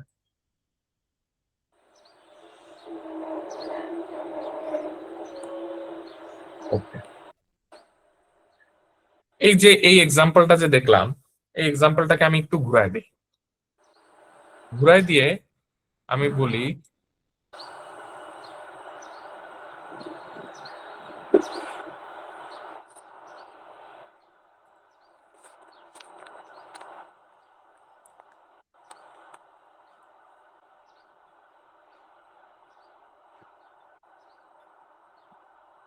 দেখেন ডিফারেন্সটা কই করলাম আমি, এতক্ষণ যেটা ছিল সেটা হলো কন্ট্রাক্ট সাইজটা পাউন্ডে ছিল, এখন আমি এটাকে একটু প্যাচ লাগাই দিয়ে আমি বললাম কন্ট্রাক্ট সাইজটা হলো এখন ডলারে আছে।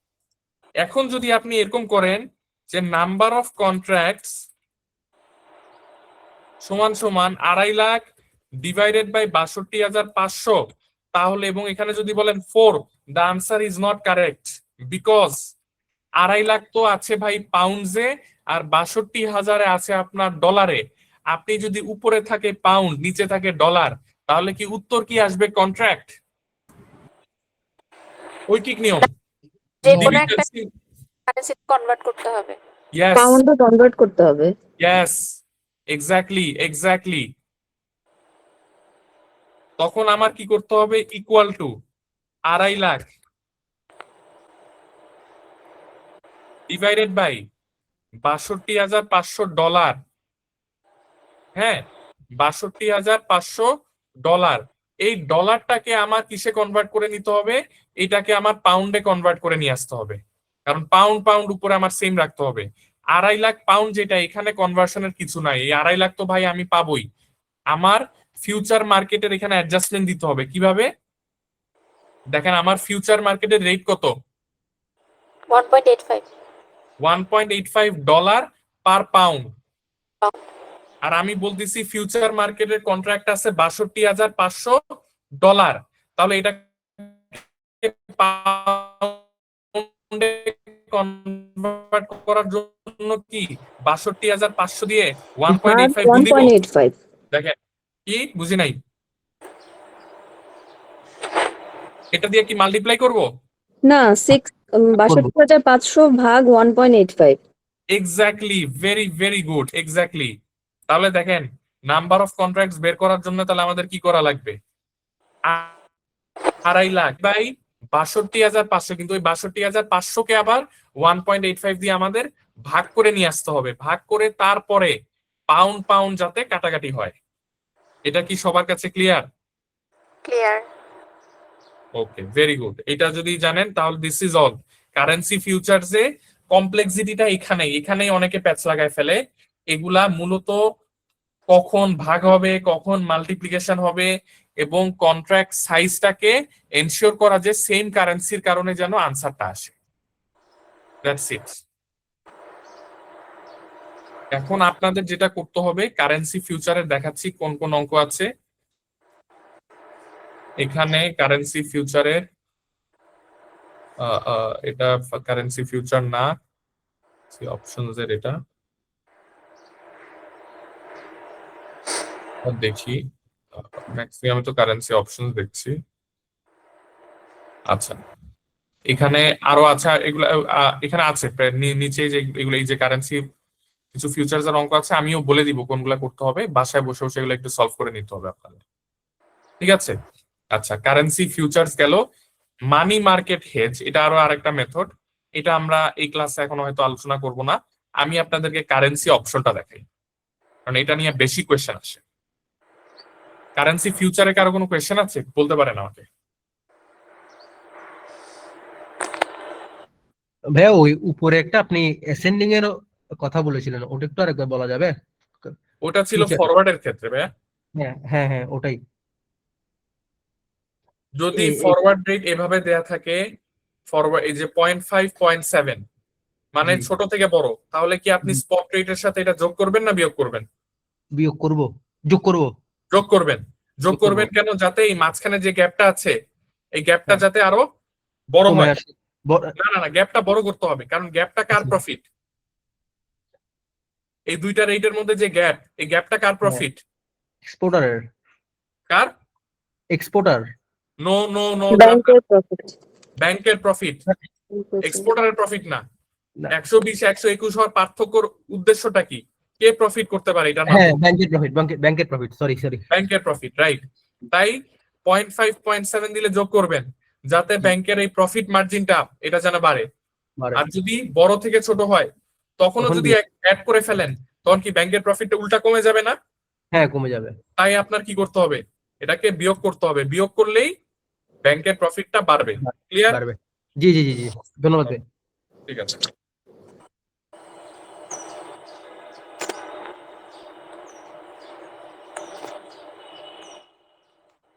ওকে, এবার আসছি আমরা currency অপশনসে।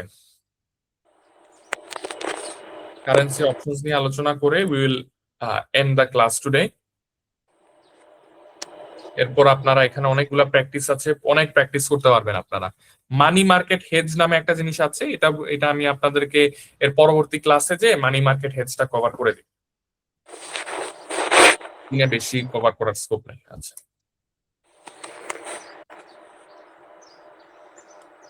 Just like interest rate options, currency option দুই ধরনের হয়, একটা হলো ওটিসি আর একটা হলো exchange traded. OTC currency option is just like what, বলেন তো ইন্টারেস্ট রেটটা যদি মনে থাকে। Forward. Forward. Just like forward, আর exchange traded is just like future. Futures. Future. এই হলো মূল কথা। আচ্ছা,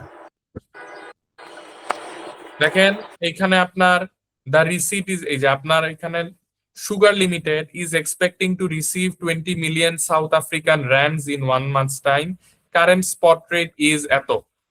আচ্ছা, তাহলে সে হলো এই পরিমাণ সাউথ আফ্রিকান র‍্যান্ডস পাবে, কারেন্ট স্পট রেট এটা। তাহলে তার ক্ষেত্রে আমি কোন রেট অ্যাপ্লাই করব বলেন, দুইটা রেটের মধ্যে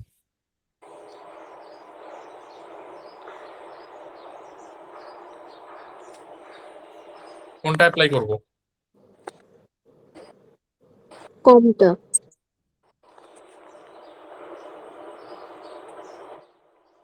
19.3383।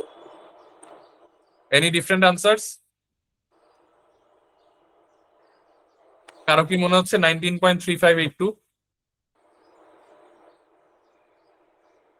এটা কারো মনে হচ্ছে বলতে পারেন, সমস্যা নেই তো। You might be correct. সবাইকে এটাই মনে করছে 19.3383? আচ্ছা, কেউ কথা বলছে না ভাই, একটু একটু রেসপন্ড করি আমরা সবাই।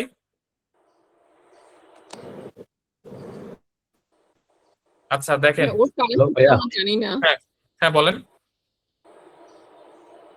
মানে ও Hello? কোন কারেন্সিতে রিসিভ করবে সেটা তো আগে আমাদের বুঝতে হবে না, এখানে বোঝা যাচ্ছে। আচ্ছা, আবার আমি এই জিনিসটা বলতেছি, এখানে আমি যতটুকু বুঝতেছি আপনাদের কনফিউশনটা এখনো ক্লিয়ার হচ্ছে না। 20 ভাইয়া। মিলিয়ন সাউথ আফ্রিকা, হ্যাঁ কেউ কিছু কোয়েশ্চেন করছেন বলেন। হ্যাঁ, ওইটা এই আর মধ্যে শীটের মধ্যে 20 মিলিয়ন আমি সাউথ আফ্রিকান র্যান্ড রিসিভ করবো, রান্ডস যেটা আছে ওইটা। হ্যাঁ তাহলে আমি এই ব্যাংকে যাই সেল করবো কোনটা ভাইয়া? আচ্ছা, আপনি রিসিভ করবেন এটা, আপনি এটাকে সেল করে আপনি টাকা কিনবেন, এটাই তো। আরো সিম্পল কনসেপ্ট, আরো সিম্পলি জিনিসটাকে আমি আপনাদেরকে বলি, এটাকে এতটা কমপ্লেক্স কেন করছেন আমি জানি না ভাই। 20 মিলিয়ন সাউথ আফ্রিকান র‍্যান্ডস পাবেন, আপনার মূল কথা হলো এটাকে কি করবেন। এটা তো এখন আপনাকে একটা এক্সচেঞ্জ রেট দিচ্ছে, এটা তো আপনি টাকাতে আনবেন তাই না। প্রথম কথা হলো, ফার্স্ট কোয়েশ্চেন ইজ, এটাতে টাকাতে আনার জন্য কি মাল্টিপ্লাই করবেন নাকি ভাগ করবেন, এটা আগে বলেন। কি করবেন নাকি ভাগ করবেন টাকাতে ভাগ কনভার্ট করব। করার জন্য? ভাগ করতে হবে, কেমনে? কারণ ওটা তো র্যান্সে আছে। আর স্ল্যাশ টাকা এত, না ঠিকই আছে ঠিকই আছে, ঠিকই বলেছেন, রাইট, ঠিকই বলেছেন। পার টাকা তো। আর আর না না না এখানে আসলে যখন আমি একটা জিনিস আপনাদেরকে দেখাই, আপনাদের এখানে একটা কনফিউশন হয় আসলে, আমাদের কোয়েশ্চেন পেপারেও এই জিনিসটা একটু ক্ল্যারিফাই করা থাকে না। জাস্ট আ মোমেন্ট, আমি একটু দেখাচ্ছি আপনাদেরকে।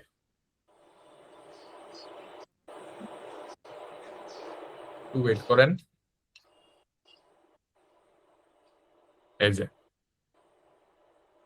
Currencies may be quoted in either direction, এই যে দেখেন, যদি আপনাকে কারেন্সি এভাবে কোনোদিন দেয়া থাকে, এই যে আর স্ল্যাশ টাকা 19.3383 ড্যাশ 19.3582 আর স্ল্যাশ টাকা এতটুকু। এটা দিয়ে সবসময় বুঝায় যেহেতু টাকাটাকে পরে দিয়েছে, ইট মিনস দ্যাট এত র্যান্ড, ইট মিনস দ্যাট 1 টাকা ইকুয়ালস টু আর 19.3383 আর 19.3582, কারণ আর আগে টাকা পরে। ভাইয়া আর ওটাই পার জি টাকা দেওয়া আছে, দ্যাট মিন্স টাকা পার টাকা। জি জি এক্স্যাক্টলি, পার টাকা আর স্ল্যাশ টাকা, মানে টাকা হলো নিচে, তার মানে প্রত্যেক 1 টাকায় কত র্যান্ড। ঠিক আছে, তাহলে আপনাকে কোডটা এইভাবে দেওয়া আছে, পার টাকাতে র্যান্ড এত, আর আপনি পাবেন হলো 20 মিলিয়ন র্যান্ড, 20 মিলিয়ন র্যান্ডস পাবেন। তাহলে বলেন টাকাতে আসার জন্য আপনি কি এটা দিয়ে ভাগ করবেন না গুণ করবেন? ভাগই হবে। হ্যাঁ, না না না, ভাগই তো করতে হবে। জি, অবশ্যই ডিভাইড করতে হবে, ডিভাইড করতে হবে, এখন ডিভাইড করতে হবে। আচ্ছা দেখেন এই জিনিসগুলোকে কি আমি সুন্দর করে আমি সবার সাথে আলোচনা করি, একটুখানি সবাই পার্টিসিপেট করেন।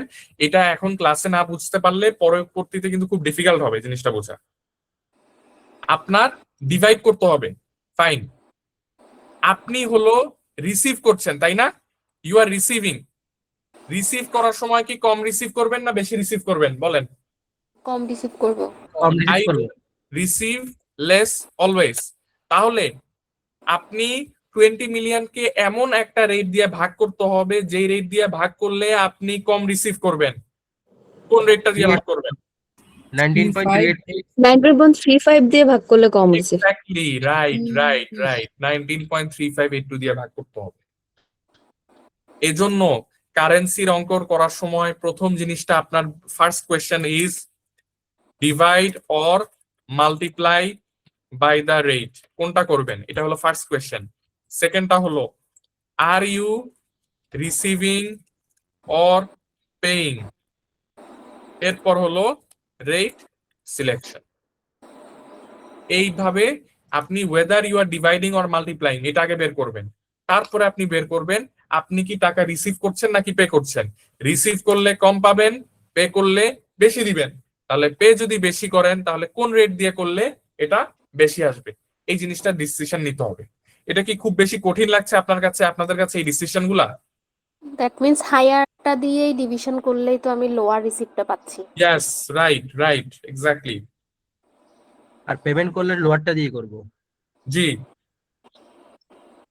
যদি আপনার ডিপেন্ড করে যখন ভাগ হবে, যখন ভাগ হবে। হুম। এনি কোয়েশ্চেনস ইয়ার, একটু দেখেন চিন্তা ভাবনা করে কোয়েশ্চেন চাইলে করতে পারেন। ভাইয়া এখন এখানে তো আমরা রেটটা চেঞ্জের জন্য ডিভিশন করছি, আপনি যেটা বলছিলেন একটু আগে। ধরেন আমরা যদি পাউন্ড বা ডলার চেঞ্জ করার জন্য মাল্টিপ্লিকেশন করতাম, সেক্ষেত্রে রিসিপ্টের ক্ষেত্রে আমরা 19.3383 ওইটাকেই মাল্টিপ্লিকেশন করতাম। বুঝি নাই। এখন উল্টা, ভাই, ফাইন ফাইন, উল্টা উল্টা যদি বলি 20 মিলিয়ন টাকা পাবেন আপনি, হ্যাঁ হ্যাঁ হ্যাঁ এটাই বলছি। 20 মিলিয়ন টাকা আপনি রিসিভ করবেন। হ্যাঁ, 20 হুম। মিলিয়ন, তাহলে এখানে প্রথম কথা কি, আপনি যদি 20 মিলিয়ন টাকা, তার মানে র্যান্ডসে আসতে হলে আপনার কি করতে হবে, মাল্টিপ্লাই। মাল্টিপ্লাই করতে হবে। I will receive less always, কম পাওয়ার জন্য আপনি কমটা দিয়ে মাল্টিপ্লাই করবেন, 19.3383 দিয়ে মাল্টিপ্লাই করবেন তখন। ঠিক আছে, এটাই এটাই বলছিলাম। ওকে, ভেরি গুড। ভাই এটা খুবই কনফিউজিং, স্পট রেটটা যে দেওয়া রেট স্ল্যাশ টাকা এত, এটা দিয়ে আসলে 1 টাকা ইকুয়াল টু রেট, এটা কোনোভাবে মনে হয় না। আচ্ছা, আমি বুঝতে পেরেছি আপনাদের কনফিউশনটা। এক্সাম হলে এতটা ইউজুয়ালি যখন আসে তখন আরো বেশি স্পেসিফাই করে, বাট মূল কথা একটা জিনিস আমি আপনাদেরকে বলে দিচ্ছি, আর স্ল্যাশ টাকা। আর স্ল্যাশ টাকা মানে কি, আর স্ল্যাশ টাকা অলওয়েজ মিনস 1 টাকা। যেমন আপনার গাড়ি যখন চালান, গাড়িতে লেখা থাকে গাড়ির স্পিড হলো kilometre slash hour, km slash H. এটা দিয়ে কি বোঝায়, পার ঘন্টায়, 1 ঘন্টায় গাড়ি কয় কিলোমিটার চলে। এটাও সেম জিনিস, আর স্ল্যাশ টাকা। আর স্ল্যাশ মানে কি, আর ডিভাইডেড বাই টাকা, অর্থাৎ প্রত্যেক 1 টাকায় কত র্যান্ড, এটা জাস্ট একটু মনে রাখতে হবে। Okay, any other questions here? Right, তাহলে আমরা পরেরটাতে যাই। এখানে the receipt is hedged by buying an OTC option from the bank, exercise price 19.3. Okay. In each case, compute the results if in 1 month the exchange rate moves to আর এত আর এতটুকু। ঠিক আছে, এবার আসেন, যদি আপনার 21 হয়ে যায় আর আপনার এক্সারসাইজ প্রাইস ছিল 19.3, তখন আপনার question is whether you will exercise the option or not. আপনি কি অপশনটাকে এক্সারসাইজ করবেন কিনা। এখন দেখেন সিম্পল জিনিস, যদি আপনি অপশনটা নেন, যদি আপনি এই অপশনটা এক্সারসাইজ করেন, তাহলে 20 মিলিয়নকে 19.3 দিয়ে ভাগ করতে পারবেন। যদি অপশনটা নেন 20 মিলিয়নকে 19.3 দিয়ে ভাগ করতে পারবেন, তার মানে বেশি পাবেন। এই জন্য এক্সারসাইজ অপশন ইয়েস, প্রিমিয়াম তো 24,000 টাকা দিতেই হবে। আর এই ক্ষেত্রে কি হবে, এই ক্ষেত্রে যদি এক্সারসাইজ প্রাইস 19.3 থাকে বাট অ্যাকচুয়ালি মার্কেটে রেট হয়ে গেছে 17.6, তখন আপনি অপশন এক্সারসাইজ করবেন না, কারণ 20 মিলিয়নকে আপনি অপশন নিলে 19.3 দিয়ে ভাগ করতে হবে, আর অপশন যদি না নেন 17.6 দিয়ে ভাগ করে উল্টা কম রেট দিয়ে ভাগ করার জন্য আপনি বেশি অ্যামাউন্ট পাচ্ছেন। That's it. কারেন্সি রিস্কের প্রত্যেকটা জিনিস মাল্টিপ্লিকেশন, ডিভিশন এন্ড ঐকিক নিয়মের অঙ্ক, এর বাইরে কিছু নাই। এই জিনিসগুলা আমি এখন বলার কারণে হয়তো মনে হচ্ছে আপনারা এক্স্যাক্টলি জিনিসটা হয়তো ক্যাচ মানে এখানে দেখে মনে হচ্ছে পাচ্ছেন, কোয়েশ্চেন যখন প্র্যাকটিস করবেন আরো মাচ মোর ক্ল্যারিটি আসবে। সো এই জিনিসগুলো প্র্যাকটিস করতে হবে। এই শীটটা আমি দিয়ে দিব। After the class today you will go through this.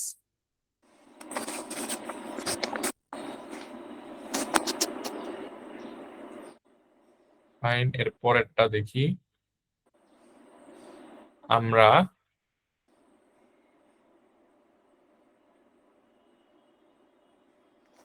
ওকে, আমরা এবার কারেন্সি অপশনস দেখি। আমি পুরো অঙ্কটা পুরাটুকু সলভ করব না, এগুলো আপনারা বাসায় নিজেরা করবেন। হেজিং হলো নিজেদের সলভ করতে হবে, নিজেরা সলভ না করলে এটা ফুল ক্ল্যারিটি আসবে না। আচ্ছা, এখানে দেখি আমরা আবার cash receipt due in December $3,26,000।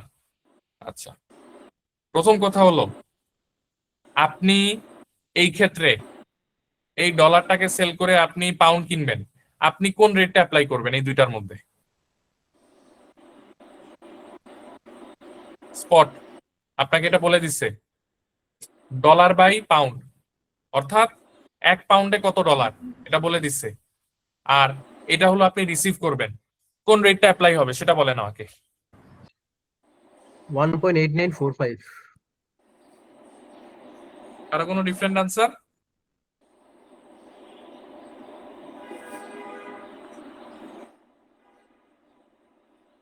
সবাই কি এগ্রিড? আরো একজন দুইজন বলেন তো এগ্রিড কিনা। এগ্রিড ভাইয়া। ইয়েস, কারণ প্রথম কথা কি, প্রথমটা হলো এটা আমাকে পাউন্ডে নিতে হবে, এটা দিয়ে আমার আগে ভাগ দিতে হবে। আই নিড টু ডিভাইড, কারণ আমাকে বলা আছে 1 পাউন্ডে কত ডলার, আর আমি পাচ্ছি কি ডলার, তার মানে আমার ভাগ দিতে হবে টু অ্যারাইভ এট পাউন্ড। আচ্ছা, আমি হলো রিসিভ করছি, রিসিভ করব যখন I will apply the higher rate, যাতে কম রিসিট আসে, এই জন্য 1.8945। আচ্ছা, 3 মান্থ ফরওয়ার্ডের জন্য আমাকে এটা বললো এবং বলা আছে প্রিমিয়াম।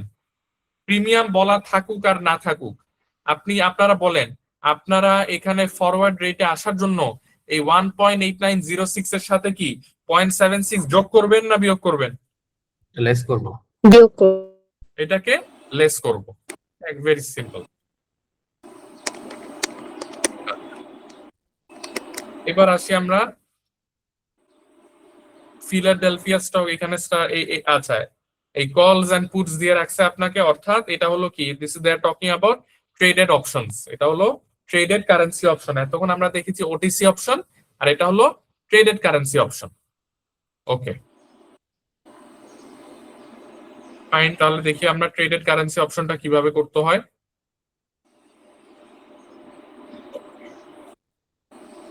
সে এখানে বলে দিল আপনাকে, এখানে উপরে কোয়েশ্চেনটা বলা নাই, এটা তো একটা জাস্ট একটা প্র্যাকটিসের জন্য অঙ্ক।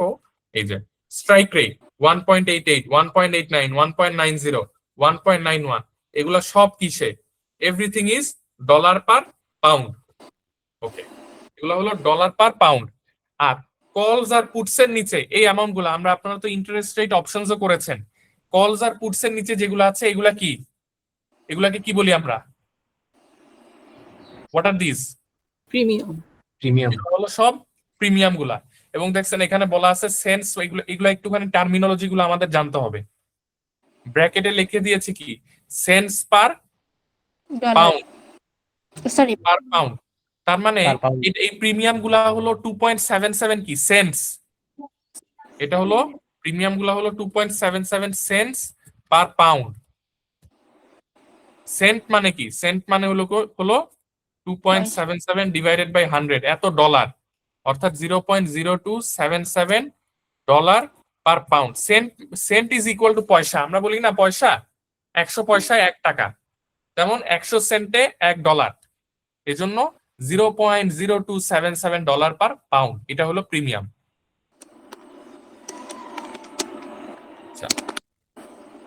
স্ট্রাইক রেট নিয়েছে 1.89, ওকে, স্ট্রাইক রেট হলো 1.89। তাহলে এটাকে একটু সুন্দর করে আমি সাজাই, 326 রিসিভ কত, $3,26, ওকে ফাইন। স্ট্রাইক রেট হলো নিলাম 1.89, স্ট্রাইক রেট কত 1.89, 1.89 কি dollar per pound, dollar per pound, ঠিক আছে। ফার্স্ট থিং ইজ আমরা কি বের করব প্রথমে বলেন তো? এক্সচেঞ্জ ট্রেডের অপশনস আর জাস্ট লাইক ফিউচার্স, বলেছি অলরেডি আগে, it is just like futures. তাহলে প্রথমে কি বের করব আমি? একটু আগেই তো করেছি, ফিউচারের যখন অঙ্ক করি ফার্স্ট থিং আমরা কি বের করে নেই? Gain loss. না, গেইন লস তো পরে বের করি, মানে গেইন লসে আসতে হলে আগে কি জানতে হয়? বাই যে করবো না contract. Number of contract. Contract. G, number of contracts. আচ্ছা, কন্ট্রাক্ট সাইজ কত? 31,250। তাহলে আমি যদি 3,26,000 কে 31,250 দিয়ে ভাগ করি, এটা কি ঠিক আছে? দুইটা কি ভাইয়া সেম পাউন্ড? 31,250 কিসে আছে? পাউন্ড। আর 3,26,000 আছে ডলারে। তাহলে এখন আমার কি করতে হবে বলেন? 26 ভাগ। ভাগ 31,250 কে কনভার্ট করতে হবে। কনভার্ট করতে হবে 31,250 কে আমাকে কনভার্ট করতে হবে কিসে? ডলারে কনভার্ট করতে হবে। ডলারে কনভার্ট করার জন্য কি করব? 31,250 কে ভাগ করব শিওর Rate ভাগ দিয়ে। করব। কত দিয়ে ভাগ করব?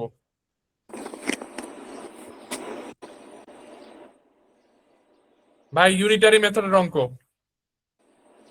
ইউনিটারি মেথডের অঙ্ক আমি লিখে দিচ্ছি এখানে। কন্ট্রাক্ট সাইজ দেখেন নিজের স্ক্রিনে চোখের সামনে দেখে তারপরে আনসার করবেন।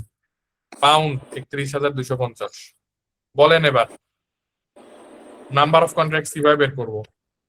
ডলার 3,26,000 ভাগ 31,250 পাউন্ড ভাগ 1.89 ইন্টু 1.89। ইন্টু 1.89। ভাই ইউনিটারি মেথডের অঙ্ক একদম সিম্পল জিনিস।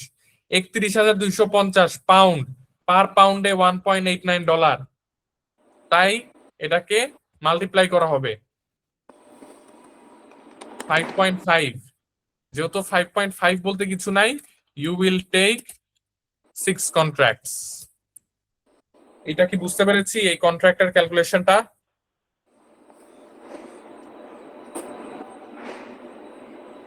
ভাই বুঝতে পেরেছি নাকি আপনাদের বুঝতে খুব কষ্ট হচ্ছে? বুঝছি ভাইয়া। আচ্ছা, অলিউল ভাই খুব কঠিন লাগছে?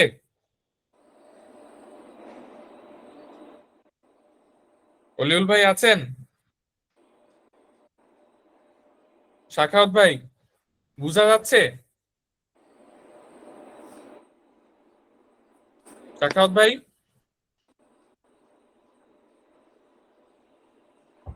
জি ভাইয়া, বুঝা যাচ্ছে। বেশি জটিল মনে হচ্ছে এগুলা?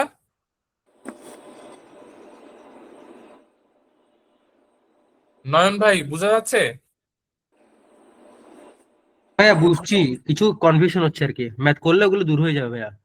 আচ্ছা ঠিক আছে, তাহলে ওকে। ফাহাদ ভাই বোঝা যাচ্ছে? জি ভাইয়া বুঝতে পারছি, একটু বাকগুলা কখন হঠাৎ করে মাথায় আসে না কি ভাই, ওইটা না না ভুল ঠিক করবো। আছে ভাই, এটা তো প্র্যাকটিস করতে হবে, আমি তো ক্লাসে দেখাই দিচ্ছি আপনাদেরকে, তাই না? এটা তো বাসায় প্র্যাকটিস না করলে স্বাভাবিক না, এটা তো ইনস্ট্যান্টলি আসবে না। আমি জাস্ট অঙ্ক করার মেথডটা দেখাই দিচ্ছি। ইউ তো উইল ভাই টেক, স্ট্রাইক রেটটা 1.89 হয়েছিল কেন? এটা কি যে রেঞ্জটা 1.89 আচ্ছা জন্য? এটা হলো 1.89, লেটস সে আপনাকে কোয়েশ্চেনে ইউজুয়ালি বলে দিবে এটা, ঠিক আছে? 1.89 এখানে নিয়েছি আমি, ওকে ফাইন ফাইন। এখন আপনাকে বলবে whether you will take call or put. Call মানে কি আর পুট মানে কি বলেন তো? What does call mean? Call Call মানে বাই, মানে পুট সেল, কল মানে বাই। কল বাই মানে বাই বাই, আর পুট মানে সেল, সেল। তাই না? ওকে, তাহলে কল বা পুট এই ডিসিশনটা নেয়ার জন্য আমার দেখতে হবে অ্যাকচুয়াল মার্কেটে কি করছি। অ্যাকচুয়াল মার্কেটে ডলার কি করতেছি? অ্যাকচুয়াল মার্কেটে ডলারটাকে কি করতেছি আমি? রিসিভ করতেছি, রিসিভ করা মানে কি? সেল করা, সেল করে দিব। সেল করা, সেল করে পাউন্ডটাকে কিনবো, বাই। হ্যাঁ, পাউন্ডটাকে বাই করব। এবার এই মার্কেটের মধ্যে আমার কন্ট্রাক্ট কারেন্সি কিসে আছে? পাউন্ডে। পাউন্ডে আছে। তাহলে পাউন্ডটাকে কি করব? কল করব না পুট করব? পাউন্ডটাকে ইয়া করব, পুট কল করব। আর পাউন্ডটা এখানে ডলার সেল করে পাউন্ড কিনবো, ভাইয়া এখানে পুট যা করব, করব পুট করব, পাউন্ড No. কল করব। পাউন্ড কল বাই করব, করবো, কল করব।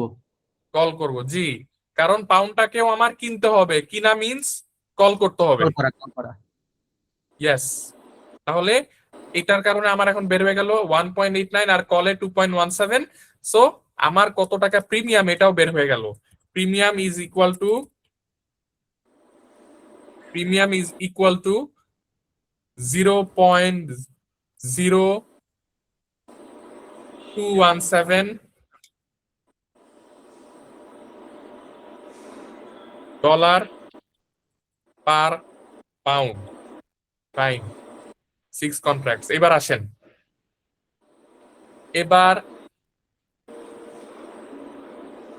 এই হিসাবে আসি আমরা। দেখেন এটাকে আপনি ইনিশিয়ালি জাস্ট লাইক আমি কিভাবে বলেছিলাম, একটা মিনিট, এটাকে আমি করার মেথড দেখা দিচ্ছি আমি আপনাদেরকে একটা। এখানে অনেকে একটুখানি প্যাচ লাগায় ফেলে, এই জন্য জাস্ট লাইক এটাকে আপনি ফিউচারের মতো করে নেবেন। আপনাকে স্ট্রাইক প্রাইস হলো 1.89 ডলার পার পাউন্ড ছিল, পার পাউন্ড। আর মার্কেটের রেট, আপনার মার্কেটের রেট, এটা স্ট্রাইক প্রাইস না বলে আমরা যেহেতু কল করেছি, সো আমি এখানে লিখবো বাই অ্যাট এত, আর পরবর্তীতে সেল অ্যাট, কারণ এটা সিম্পলি বলেছি this is just like a future market, just like future মার্কেটের মতো করে আপনারা করবেন 1.92 পার পাউন্ড। তাহলে এখানে যদি আমি আপনাকে বলি এক্সারসাইজ কি করবেন? Yes or no? করব। ইয়েস, জাস্ট লাইক ফিউচার্স, আমি অলরেডি বলেছি এক্সচেঞ্জ ট্রেডেড অপশনের অঙ্কটাকে জাস্ট লাইক ফিউচারের মতো করে অঙ্কটাকে করবেন। যেহেতু আপনি বলেছেন কল করবেন, you will call, it means you are deciding to buy it today. আজকে বাই করা মানে কি 3 মাস পরে অবশ্যই সেল করা লাগবেই লাগবে, এটা তো কোনো অপশন নাই। এটা তো সরি, মানে আপনাকে সেল করতে হবে। এখন কথা হলো যেহেতু এটা একটা অপশন, আপনাকে একটা you are given a choice যে হ্যাঁ আপনি কি এই বাই সেল এই ফুল ট্রানজাকশনটা করবেন কি করবেন না? যদি বলেন ইয়েস তাহলে গেইনটা পাবেন, যদি বলেন নো তাহলে এখানে কিছুই হবে না, এটা জিরো হয়ে যাবে, জিরো হয়ে এটা জাস্ট ক্লোজ হয়ে যাবে নরমালি। তাহলে এক্সারসাইজ করলে গেইন কত আসে আমার? গেইন আসছে $0.03 পার পাউন্ড। টোটাল গেইন কত? টোটাল গেইন হলো contract size into number of contracts into $0.03 per pound. Contract size কি ছিল আমার? কন্ট্রাক্ট সাইজ ছিল, উপরে যাই, 250। 31,250 pound. 31,250 pound into number of contract ছিল কত? 6 ইনটু $0.03 পার পাউন্ড। তাহলে আমার আনসারটা যে আসবে 31,250 গুণ 6 গুণ 0.03, এটা কি ডলারে আনসার না পাউন্ডে আনসার? ডলারে। $5625 এই পরিমাণ আমার গেইন হয়েছে। আর প্রিমিয়ামটা কিভাবে ক্যালকুলেশন করব দেখেন। প্রিমিয়ামটা হলো $0.0217 per pound. Once again, premium ক্যালকুলেশনের সময়ও কিভাবে? Contract size into number of contracts into premium. Contract size 31,250 গুণ নাম্বার অফ কন্ট্রাক্ট 6, আর প্রিমিয়াম কত?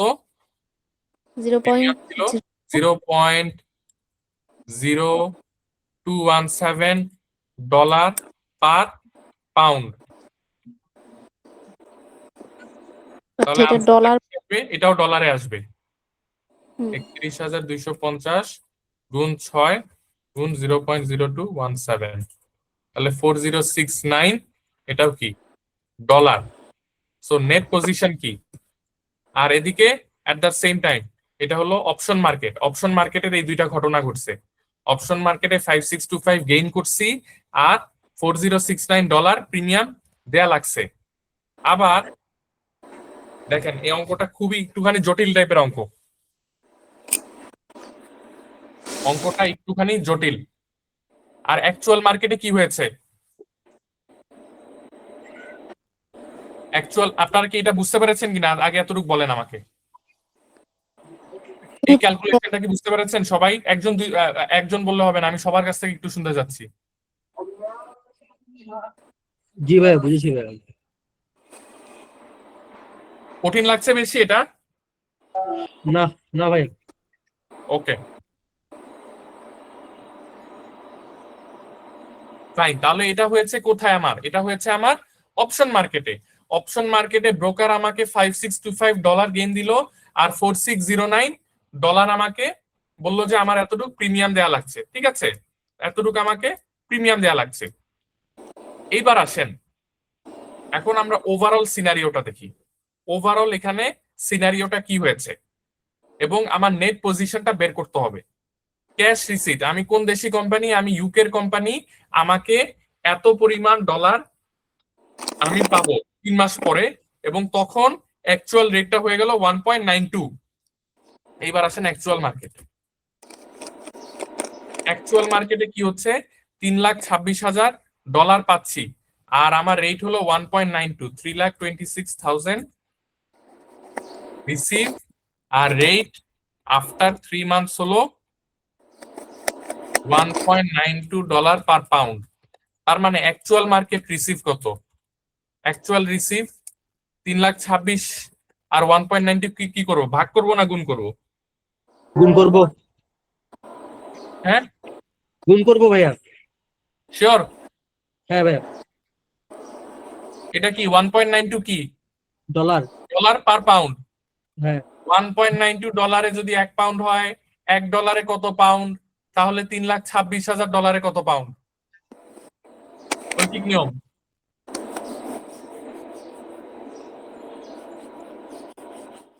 বুঝতে পারেন নাই এখনো? ভাইয়া যে বললো গুণ করতে হবে। আপনি বুঝতে পেরেছেন এটা কি মাল্টিপ্লাই হবে? শিওর আপনি? না না ভাইয়া, 1,69,792 পাউন্ড রিসিভ করবো। বুঝি নাই ভাই। ভাই ভাগ হবে। এটা তো মাল্টিপ্লাই ভাগ হবে ভাইয়া, এটা 1,69,792 পাউন্ড রিসিভ করবো। ভুল করতেছি। বুঝি নাই। কেউ কিছু বলছেন?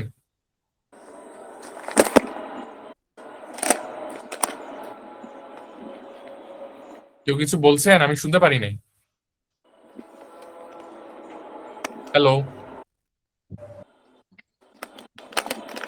হ্যালো। না ভাইয়া ডিভাইড হবে ওইটা বলতেছিলাম। হ্যাঁ, ভাগ হবে। ভাগ হবে। 3,26,000 ডিভাইডেড বাই 1.92। ঠিক আছে, এরকম এত পাউন্ড। এখন দেখেন মজার বিষয়টা হলো আপনাকে এই যে অপশন মার্কেট থেকে আপনি $5625 নিয়ে আসলেন, এটাও তো আপনার কনভার্ট করতে হবে পাউন্ডে। কারণ আপনি কোন দেশি কোম্পানি? আপনি তো ভাই UK based company. You are a UK based company. আপনি এই ডলার তো কনভার্ট করলেন, আবার অপশন মার্কেট থেকে তো আপনারে ধরাই দিছে কি ভাই? ডলার দিচ্ছে। আপনি তো আর ডলার নিয়ে বসে থাকতে পারবেন না। আপনাকে এই ডলারও গেইন অন অপশনস, এই ডলারটাকেও আপনার কনভার্ট করে নিয়ে আসতে হবে। 5625 ডিভাইডেড বাই 1.92। তাহলে এই দুইটা এখন আপনি যোগ করলেন, 1,72,781 পাউন্ডস। ঠিক আছে, এটা একটু ভাই রেসপন্ড করেন। জি ভাইয়া বুঝছি। আচ্ছা, এবং এট দ্য সেম টাইম আরেকটা জিনিস আছে কি, আপনি একটা প্রিমিয়াম দিচ্ছেন না? জি প্রিমিয়ামটাও ডলারে, ওটাও কনভার্ট করতে হবে। ওটাও আপনাকে কনভার্সন করে নিয়ে আসতে হবে। এখন আসেন, প্রিমিয়ামটাকেও যদি আপনি 1.92 দিয়ে কনভার্সন করেন তাহলে হবে না, কারণ প্রিমিয়াম কখনো কন্ট্রাক্ট শেষে দেয় না। প্রিমিয়ামটা আসলে কখন দিতে হয়? শুরুতে দিয়ে দিতে হয়। তার মানে আজকের স্পট রেট অ্যাপ্লাই করে প্রিমিয়ামটাকে কনভার্ট করতে হবে। তাহলে প্রিমিয়াম দিচ্ছেন আপনি কত? $4069। এটাকে পাউন্ডে কনভার্ট করার জন্য আপনাকে কোন রেটটা দিতে হয়, অ্যাপ্লাই করতে হবে? আগে বলেন, ভাগ করবেন নাকি মাল্টিপ্লাই করবেন? ভাগ করব। আপনি ভাগ করবেন। কোন রেটটা দিয়ে ভাগ জি। করবেন? 8945 না 8906? 8945। আপনি প্রিমিয়াম দিচ্ছেন, দিতে হবে। দেওয়ার সময় কি কমটা বেশি দিয়ে দিতে হয় না কম? কমটা দিয়ে 8906। 8906 সেজন্য বেশি হবে। এক্স্যাক্টলি। তার মানে 4069 কম রেট দিয়ে ভাগ। Divided by 1.8906। তাহলে নেট পজিশন কি? নেট পজিশন হলো এটা। নেট পজিশন হলো এত pounds. This is the most complicated maths from hedging. Most complicated maths. এই জন্য ইচ্ছা করে আমি এটা ক্লাসে আপনাদেরকে সলভ করিয়েছি। আমি একটুখানি জিজ্ঞেস করি, জ্যোতি আপু বুঝতে পেরেছেন সব ক্লিয়ারলি? ভাইয়া বুঝতে পেরেছি, কিন্তু মানে ওই কনফিউশনটা হচ্ছে ইনস্ট্যান্ট ধরতে পারতেছি না। একটু সময় লাগবে আপু, এটা যতক্ষণ না পর্যন্ত প্র্যাকটিস করেন এটা আসবে না। বাট এতটুকু তো বুঝেছেন যে, বা এই লজিকটা তো আপনি জানেন যে কখন ভাগ করবেন আর কখন বিয়োগ আর কখন মাল্টিপ্লাই করবেন ঐকিক নিয়মে, এটা বুঝতে পেরেছি। রাইট? এটা প্র্যাকটিস করলে ঠিক হয়ে যাবে। তারপরে নয়ন ভাই বুঝতে পেরেছেন? হ্যাঁ ভাইয়া, আমার কিছু সমস্যা হচ্ছে ওই ভাগের ক্ষেত্রে, ওটা আমার ধরতে একটু সময় লাগতেছে। আচ্ছা, অসুবিধা নাই, এটাও প্র্যাকটিসের বিষয়। আমি জাস্ট দেখছি। অজয় দা বুঝতে পেরেছেন?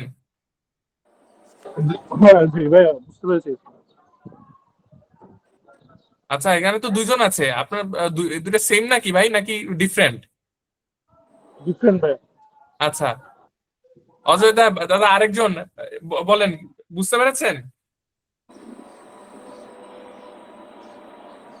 দুইজনের কাছ থেকে একটু শুনবো। হ্যালো,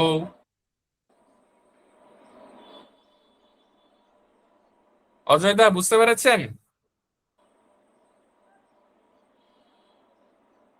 আচ্ছা, সাখাওয়াত ভাই, আজকের জি ক্লাসে ভাইয়া, বুঝতে পেরেছি। খুব বেশি কঠিন মনে হয়েছে?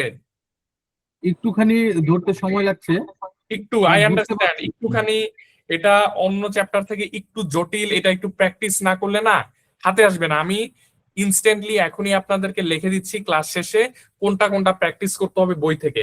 নিজের হাতে একটা একটা করে প্র্যাকটিস করলেও ইনস্ট্যান্টলি ক্লিয়ার হয়ে যাবে আশা করি। জি ভাইয়া, ইনশাল্লাহ। আচ্ছা, তারপরে দেখি আরেকজন কথা বলে নাই। ওমর ফারুক ভাই ক্লাসে আছেন? জি ভাইয়া আছি। বুঝতে পেরেছেন ভাই আজকের ক্লাস? হ্যাঁ ভাই, বুঝতে পারছি। অনেক বেশি কমপ্লেক্স মনে হচ্ছে? না ভাইয়া, ধরতে পারতেছি। আচ্ছা, অজয় দা কিছু বলছেন? হ্যালো। হ্যাঁ হ্যাঁ দাদা বলেন। জি জি, হ্যাঁ, এখন বুঝতে পেরেছি। এগুলো আসলে প্র্যাকটিস করতে হবে, কারণ এখানে এগুলো সবকিছু মাথায় রাখতে হলে প্র্যাকটিস না করলে হবে না। অবশ্যই অবশ্যই এটা প্র্যাকটিস করতে হবে। আমি যে লজিকটা দেখাচ্ছি ওভাবে করবেন। বইয়ে আপনাদের হয়তো অনেক বিভিন্ন ভাবে সলিউশন দেয়া থাকে, এইভাবে মনে রাখতে গেলে খুব কঠিন। অপশনস এর অঙ্ক তারা অনেক ভাবে করে। আমি যেভাবে বলেছি, অপশনস এর ক্ষেত্রে দুইটা ওটিসি অপশন ফরওয়ার্ডের মতো করে অঙ্ক করবেন, আর এক্সচেঞ্জ ট্রেডের অপশনটাকে ফিউচারের মতো যে করবেন, আর কোনো কিছু না। আচ্ছা আচ্ছা, ঠিক আছে। Any questions from today's class? বলেন, কার কোনো কোয়েশ্চেন যদি থাকে বলতে পারেন। Otherwise we will close the class today. এবং মূল কথা যেটা, এই যে আমাদের যে হলিডেজটা আছে ভাই, হলিডেজ এর মধ্যে একটুখানি আপনাদের ইউ মাস্ট প্র্যাকটিস। প্র্যাকটিস না করলে ডেরিভেটিভস, কিন্তু আমি অলরেডি বলেছি কনসেপ্ট সব আপনাদেরকে আমি দিয়ে দিয়েছি। এখন কনসেপ্ট দেওয়ার মতো বাকি আর খুব ছোট ছোট এরিয়াজ আছে। আমি তো বলেছি একটা কনক্লুডিং ক্লাসে ওগুলা নিয়ে আলোচনা করব। আর কনক্লুডিং ক্লাসে আমি একটু কোয়েশ্চেন পেপার থেকে একটা দুইটা নিজের থেকে একটু প্র্যাকটিস করাবো, অথবা আপনারা সলভ করবেন, আমি জাস্ট একটু গাইড করে দিব। বাট আমি ওই ইন্টারেস্ট রেটের শিটটা দিয়েছি, ওইটা অবশ্যই আপনারা প্র্যাকটিস করবেন। কারেন্সির শিটটা দিয়ে দিব, এটাও প্র্যাকটিস করবেন। ট্রাস্ট মি ভাই, ফাইন্যান্সিয়াল ম্যানেজমেন্ট পাস করার জন্য আমি আপনাকে দুইটা এরিয়াতে খুবই স্ট্রং প্রিপারেশন নিতে বলছি। এক হলো ডেরিভেটিভস, দুই হলো ইনভেস্টমেন্ট অ্যাপ্রেজাল। ডেরিভেটিভস এর এই 30টা মার্ক, এটা 30-এর মধ্যে 25+ পাওয়া এত সহজ। একটু আপনারা যদি এফোর্ট দেন, আপনাদের যেই কোয়েশ্চেন বা যেই কনফিউশনই হোক আমি অবশ্যই সলভ করে দিব। কারণ আমি চাই এই ডেরিভেটিভসটা সবাই যে এতটা স্ট্রং থাকুক, সবাই যে ফার্স্ট স্টেজে ডেরিভেটিভস আনসার করবে এবং ইনস্ট্যান্টলি এক্সামিনারের ইমপ্রেশন ভালো হয়ে যাবে আপনার ব্যাপারে। We have completed 95% of the syllabus for chapter 9 and 10. 9 and 10 এর 95% শেষ, আর 5%। সোয়াপটা কি আমরা নেক্সট ক্লাস করব? সোয়াপের ম্যাথগুলো? হ্যাঁ, সোয়াপ আর টুকটাক একটু কিছু জিনিসপত্র আছে, এটা নেক্সট ক্লাসে আফটার ঈদ আমরা করব। ঈদের আগে আমি আপনাদেরকে আরেকটা জিনিসও আছে, money market hedge. Money market hedge আর মানি মার্কেট হেজ বাকি আছে এখান থেকে, আর সোয়াপটা হলো নেক্সট ক্লাসে করব। আর টুকটাক কিছু যদি কনসেপ্ট থাকে ওগুলো আলোচনা আমি করে দিব আপনাদেরকে। বাট তো প্র্যাকটিস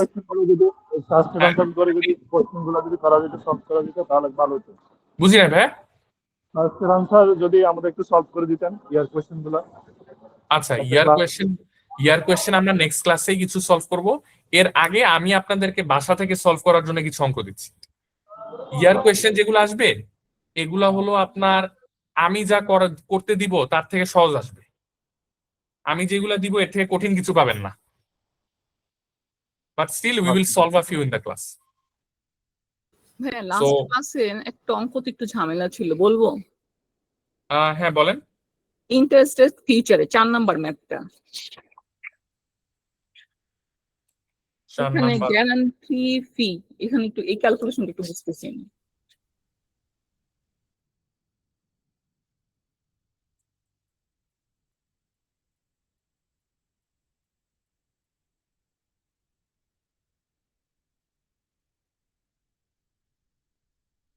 এটা নাকি এর আগে? হ্যাঁ, এই গ্যারান্টি ফিটা ভাইয়া। গ্যারান্টি 15,000 টাকাটা 15,000 ক্যালকুলেশন। টাকা। আচ্ছা দেখি এখানে কি বলছে। আপনাকে তো এখানে গ্যারান্টি ফিটা বলে দিয়েছে সম্ভবত এখানে। বলে দিছে 0.25%। হ্যাঁ লাস্টের লাইনের আগে কোনটা? হ্যাঁ এখানে তো বলে দিছে 0.25% of the size of loan to be guaranteed. বলে দিছে 0.25 of loan to be guaranteed. কত লোন আপনার? 6 মিলিয়ন না? আমি এখানে আমার কন্টাক্ট সাইজের উপরে ধরে 24 দিয়ে করব না, মাল্টিপ্লাই করব। না না এখানে তো খুব একদম স্ট্রেট ফরওয়ার্ড বলে দিয়েছে তো 25% of the size of loan to be guaranteed. এখানে একদম স্পেসিফিক করে বলে দিয়েছে কিভাবে ক্যালকুলেশনটা করবেন। ঠিক আছে? দেখ এখানে মান্থ আর ইয়ার দিয়ে গুণ ভাগ হলো না কেন? মান্থ, হ্যাঁ মান্থ দিয়েও তো আপনার গুণ ভাগ হবে এখানে। অবশ্য এখানে কিন্তু কিছু বলে নাই, বুঝছেন? এখানে কিছু বলে নাই, জাস্ট বলে দিচ্ছে 0.25% of the size of loan to be guaranteed. So এখানে সরাসরি করলে তখন হয়। হ্যাঁ সরাসরি করে দেন। দেখেন মানে এই প্রিমিয়াম ক্যালকুলেশনে কিছু কোয়েশ্চেনের মধ্যে মাঝে মধ্যে অ্যাম্বিগুইটি থাকে, যে এখানে মান্থের অ্যাপোর্শন করবেন কি করবেন না, এটা নিয়ে আপনারা ওয়ারিড হবেন না। এখানে আপনি 1 মার্কও হারানোর কোনো সুযোগ নেই। যদি কোয়েশ্চেনের মধ্যে অ্যাম্বিগুইটি থাকে, আপনি 0.25% ইন্টু 6 মিলিয়ন, এটাতে কি 6 মাসের টাইম অ্যাপোর্শন করবেন কি করবেন না, এটা নিয়ে ওয়ারিড হবেন না। এটা হলো একটা খুব সিম্পল একটা ইস্যু। এটা আপনার যে কোনো কারণে কোয়েশ্চেনের মধ্যে ক্লিয়ারলি নাও বোঝা যেতে পারে। এগুলার কারণে আপনি সিগনিফিকেন্ট কোনো মার্কস হারাবেন না। মূল কথা হলো মেইন কনসেপ্টটা যদি আপনার গেইন লস ক্যালকুলেশন, মেইন কনসেপ্টটা যদি আপনার ঠিক থাকে, মেকানিজমটা যদি ঠিক থাকে, you will get most of the marks. এখানে কিন্তু যদি আমি ওই 5 লাখ দিয়ে করি তখন আমার 7,500 হয়। জি বুঝতে পেরেছি, অসুবিধা নেই। আপনি ওই যেভাবে বলেছে 0.25% অফ টোটাল লোন দিয়ে মাল্টিপ্লাই করেন।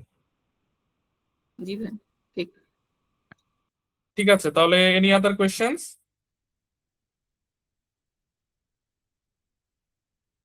ওকে ঠিক আছে, তাহলে কি আজকে আমরা let us close the class for today. আর ভাইয়া শীটটা একটু আর্লি দিলে ভালো হতো, তাহলে ম্যাথ গুলো একটু প্র্যাকটিস করতে পারবো ভাইয়া। শীট আমি এখন দিয়ে দিচ্ছি। জি ভাইয়া। আর ভাইয়া ওই যে কনফিউশন যে দুইটা অ্যারাইজ হচ্ছে, এগুলোতে ম্যাথ করলে আশা করি ক্লিয়ার হয়ে যাবে না? ম্যাথ করলেই এটা ঠিক হয়ে যাবে। আপনি তাও যদি আপনার লজিকটা না বুঝেন, আপনি আমাকে গ্রুপে একটু আস্ক করেন, আমি আবার বলে দিব। একই জিনিস, প্রথম জিনিসটা আপনার বের করতে হবে ঐকিক নিয়ম। প্রথমটা হলো কি, ঐকিক নিয়মে ভাগ করবেন না গুণ করবেন, এটা ডিপেন্ড করে অন ঐকিক নিয়ম। আর সেকেন্ডটা হলো কি, যখন আপনি ডিসাইড করে ফেলেছেন যে ভাগ হবে না গুণ হবে, এরপর আপনার ডিসাইড করতে হবে কোন রেটটা অ্যাপ্লাই করবেন, এবং এই ডিপেন্ডস অন আপনি রিসিভ করবেন নাকি পেমেন্ট করবেন। রিসিভ করলে এমন রেট সিলেক্ট করবেন যেই রেটের মাধ্যমে আপনি কম রিসিভ করেন। পেমেন্ট করার সময় এমন রেট সিলেক্ট করবেন যেই রেটে আপনি বেশি পেমেন্ট করেন। জি ভাইয়া, ধন্যবাদ ভাইয়া। ঠিক আছে, আর আমরা before Eid, this is our last class before Eid, আমরা হলো আমি একটা পোল সেট আপ করবো, দেখি সবাই কি ডিউরিং দ্য ঈদ হলিডেজ কি সবাই যদি ক্লাস করতে পারে, তাহলে আমরা ঈদ হলিডেজ এর মধ্যে হয়তো একটা ক্লাস নিয়ে ডেরিভেটিভসটাকে শেষ করে দিব, কারণ ঈদের পর পর আমরা অন্য নতুন টপিকে একটু চলে যেতে যাচ্ছি আমি। ওকে ঠিক আছে, তাহলে এভরিওয়ান, তাহলে once again Ramadan Mubarak to everyone, and hope you guys enjoy the rest of your holidays. আসসালামু আলাইকুম ভাইয়া। Okay, walaikum assalam.